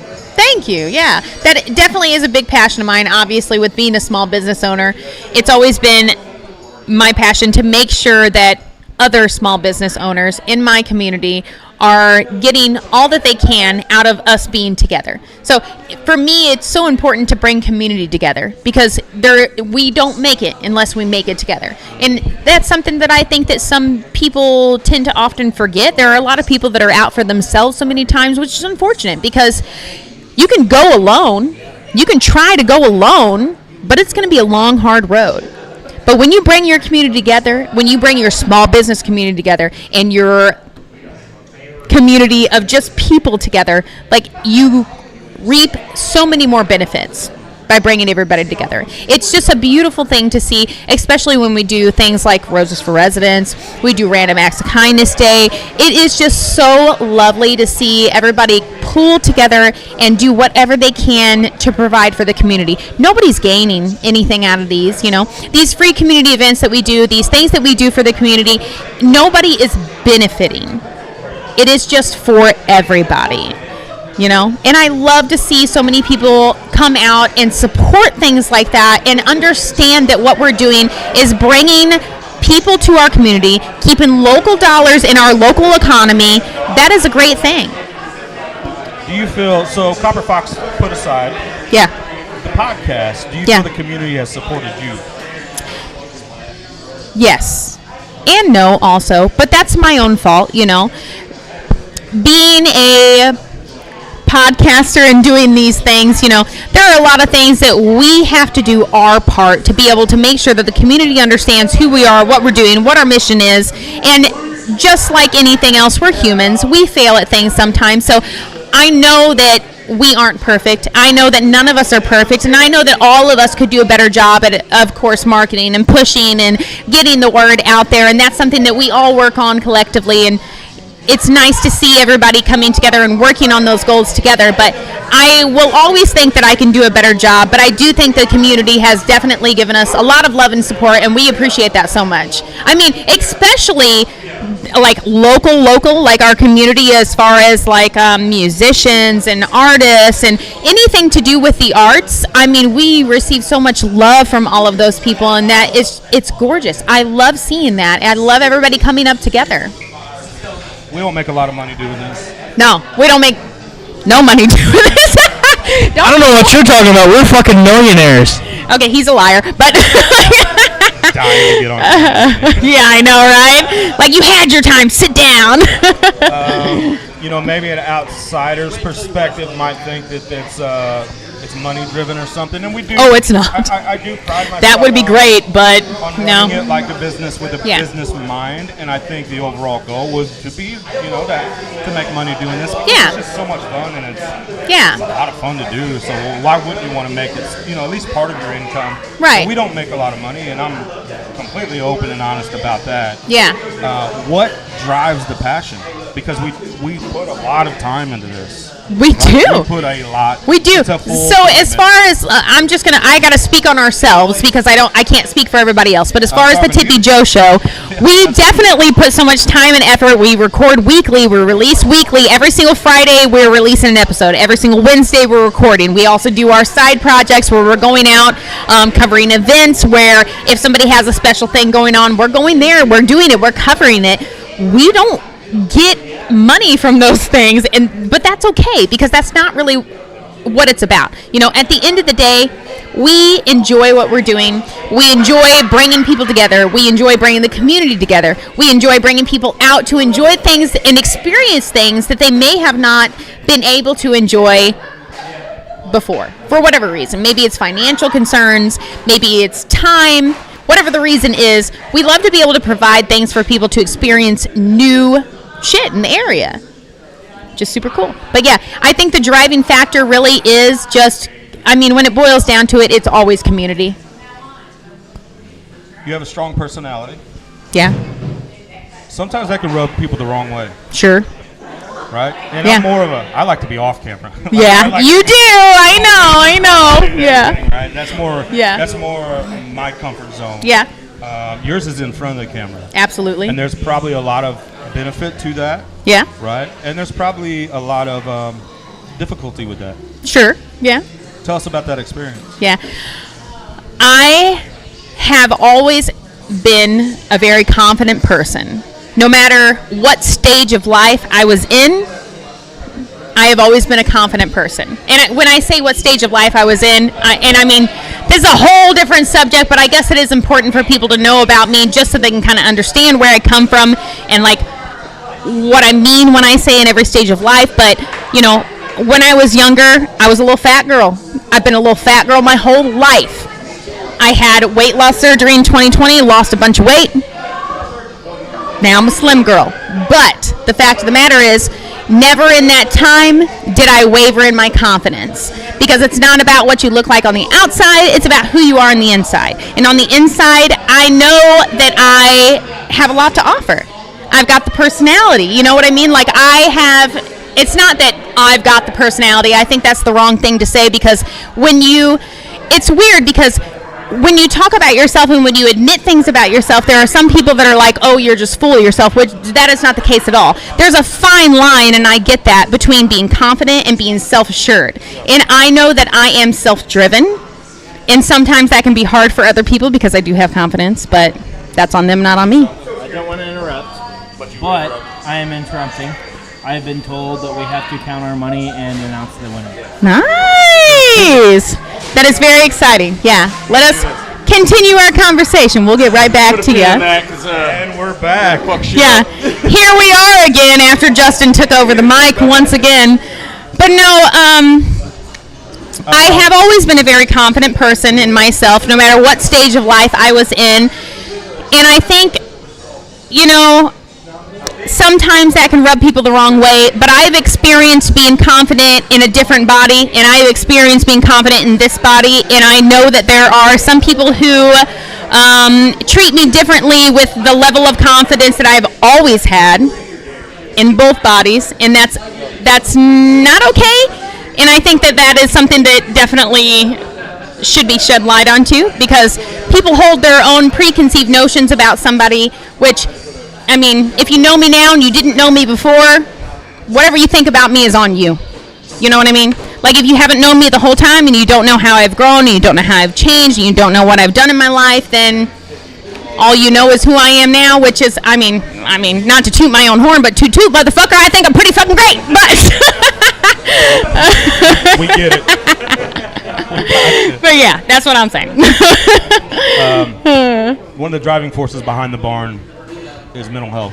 Yes. And mental health advocacy. We brought it up. I've been on mic 3 hours tonight, I think, and it's come up probably 20 times. And I know it's important to you guys too. Absolutely, yeah. Talk a little bit about that. Yeah, absolutely. And I mean, and that definitely plays into what I was just talking about as mental health, because, you know, people preconceived notions about somebody, and that can really affect who you are and how you feel about yourself, because people will have these notions and they'll cast their own ideas onto you and label you as a certain type of person because that's what they have in their own mind. And it's sometimes hard to overcome that. But with us, the way that we do our podcast and how important it is for us to be able to highlight mental health and mental health issues, you know, I've really worked on myself a lot, and being able to have somebody to talk to and express those feelings and be like, you know what, sometimes I get down on myself and this is the way I feel about myself. It's nice to have somebody like with BetterHelp.com. I mean, it's nice to have somebody to tell you, you know, I understand how you're feeling. I understand why you would feel that way, but just understand that the feelings that you have, while completely valid, sometimes can be things that just should not be important to you. You know, sometimes we hold the thoughts of others so in such high regard, and we think about ourselves and we think about the things that people think about us, and we get in our own heads, and those things aren't important. But personally, for me, it is super important for me to have somebody to express my feelings to and to talk to people about, because mental health is so important. It's so important to get your head right, and it's so important for you to have somebody to be able to vent to be able to get shit off your chest, because when you keep that shit inside, it don't do you no good. You know, it eats at you. So if you have the opportunity to be able to reach out to somebody and say, hey, I've got some shit going on. If you're listening to this and you need to, you can send us personal Facebook messages. 100%. 100%. Reach out to the podcast. If any of them, if you're struggling with something, not that we have the answers, Yeah. But we're at least an ear to listen. Yeah, absolutely. And even if we can't supply whatever need that you have, we can point you in the right direction. 100%. Yeah. We need to count some money. Yes, we do. I'm already counted, and I've got an answer for you. Okay. And I know Dale's the winner already. Big drum roll here. Yeah. Okay, so we're gonna go from last to first. I definitely lost with $7. $7! Thanks, guys. Oh Love my you. gosh, I love it. Love all of you guys. You know what's $7. funny to me is I'm this the guy loser. talked the most shit. I did talk about shit. You did not. You tipped me $3. He got 7. I had $7 in there. He meant to. So I got $7. Meant to and did does not count. Pop Punk Pizza Party Podcast, last place. Aw, wah wah. Tippy Joe Show, second place. I already know. You got 3rd place. That's not. It's cool. 3rd place. Third place, Fair enough. yeah. Oh yeah, you know what? You know what? I'm not in last place. I got 3rd place. Yes, exactly. Last place is DJ Buchanan from Knuckleball. Oh yes. Who did not show up? He got $0. What the fuck, DJ? That is true. That is true. And Tippy got 2nd place at I knew. $64. Oh, hey, that's pretty fucking Still way better than awesome. me. And Dale did way better than both of us. I'm sure. He got $263. What? Yeah, he had a $100 bill in there. I'm First pretty of sure it all- came from his own pocket, I'm sure. Me, Dale. I'm pretty First sure Dale of paid for all, himself. how can you compete? I mean, just look at what he's wearing. How can you compete? I'm pretty sure Dale and Chad of Vulgar Display Podcast stopped by the bank on the way. Hey, don't. Oh, cheating motherfucker! Dale and Chad just We're like the fucking went Tom with Brady it. of winning, okay? We Hey, deflated you the know balls. what? You know We what? saw Let me him. just say this. No matter what cheating you did, you still fucking kicked Well, my ass. okay. Win is the win. Hey, 273. So, but now, I want to say, you guys both fucking. Yeah, he almost beat you by 200. Literally 199 he beat you by, and you beat me by like 60 fucking 4. That's insane. Dale was actually my favorite bartender of the night. Every time I needed a beer, he was right there. He was there, brother. He was in the crowd. I will Except say, for when I was at the In my bar. defense- It was like he saw me standing I was like, there. I got it. He's like, nobody's helping Kyle. In my Oh, defense, man. I was making drinks all fucking night. I didn't talk to But- nobody. I will say, you both, when it came to work, you outworked the shit out of me. Aw. The tips were just from the people I knew. That's it. That is the only fucking reason Dale I won won. the popularity I will contest. say, yes, the win went to you all because you outworked the shit out of me. You know, I'm going to be honest, though. I really thought I was going to win this. So, like, kudos to you because you did it. I'm gonna You be quite did honest. it. Listen to him. I talked All a lot night of I've been shit, so but I knew I nice to wasn't this gonna win this. motherfucker, and he's talked a lot of shit. We talked a lot of shit. All of us did. And here's the thing. I talked a lot of shit, but I didn't really think I was going to win, and I didn't really care if I won. I really just wanted to fucking bartend because I love bartending. And I had It was such a great so time. much fun. I don't care that I fucking lost. Like, it was Yeah. such a good night. It's Hey, just high five to that. Yeah, like, it's I'm just saying, like, fucking- hell yeah. It's like a Yeah, fucking yeah, yeah, yeah, bartender. yeah. Look at this. Okay, we're gonna do some math real quick. Okay, so 263 Plus your $64 plus my 7, right? 270 plus what? 64. Yeah, yeah, yeah. 34. 334. 334. 334. For the barn. That's for the barn, dude. Like, I don't give a fuck if I only got $7. That's That's that much awesome. money that went to the fucking barn. And shout out to everybody that came and out. hey, shout out to the anonymous donation that we got even before this contest. Yes. I don't know where that came That from. is but, so like, awesome. This money was going towards stuff like the things that we got Yeah. donated, and we got almost everything that we needed from that. So Yes. we had extra money to put towards even better things Major like shout out. equipment and software that we needed. I don't know who donated. You said it was like anonymous, right? Yeah. So like we don't know who it is, but thank you so much. And I mean, you're just as important as all the people that tipped in here tonight. Yeah, Even more, absolutely. honestly, and like, I mean, speaking for myself, being in the Pop Punk Pizza Party podcast, you know, we utilize pretty much most of. I mean, we use some of our own equipment, but pretty much 90% of it is the barn equipment. So like, you're helping me. I lost, but hey, I fucking won. Fuck you guys. I feel like in the end we all won. Right, we all won. We're all winners. We all won. This is the guy. For sure. Chad wins. That's our dad. That's our For dad. sure.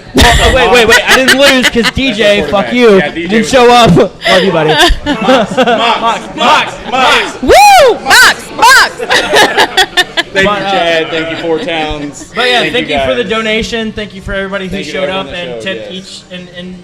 It each means the world. individual one of us. Yeah. To support Even if it this, was to only like do 3 this, people for me.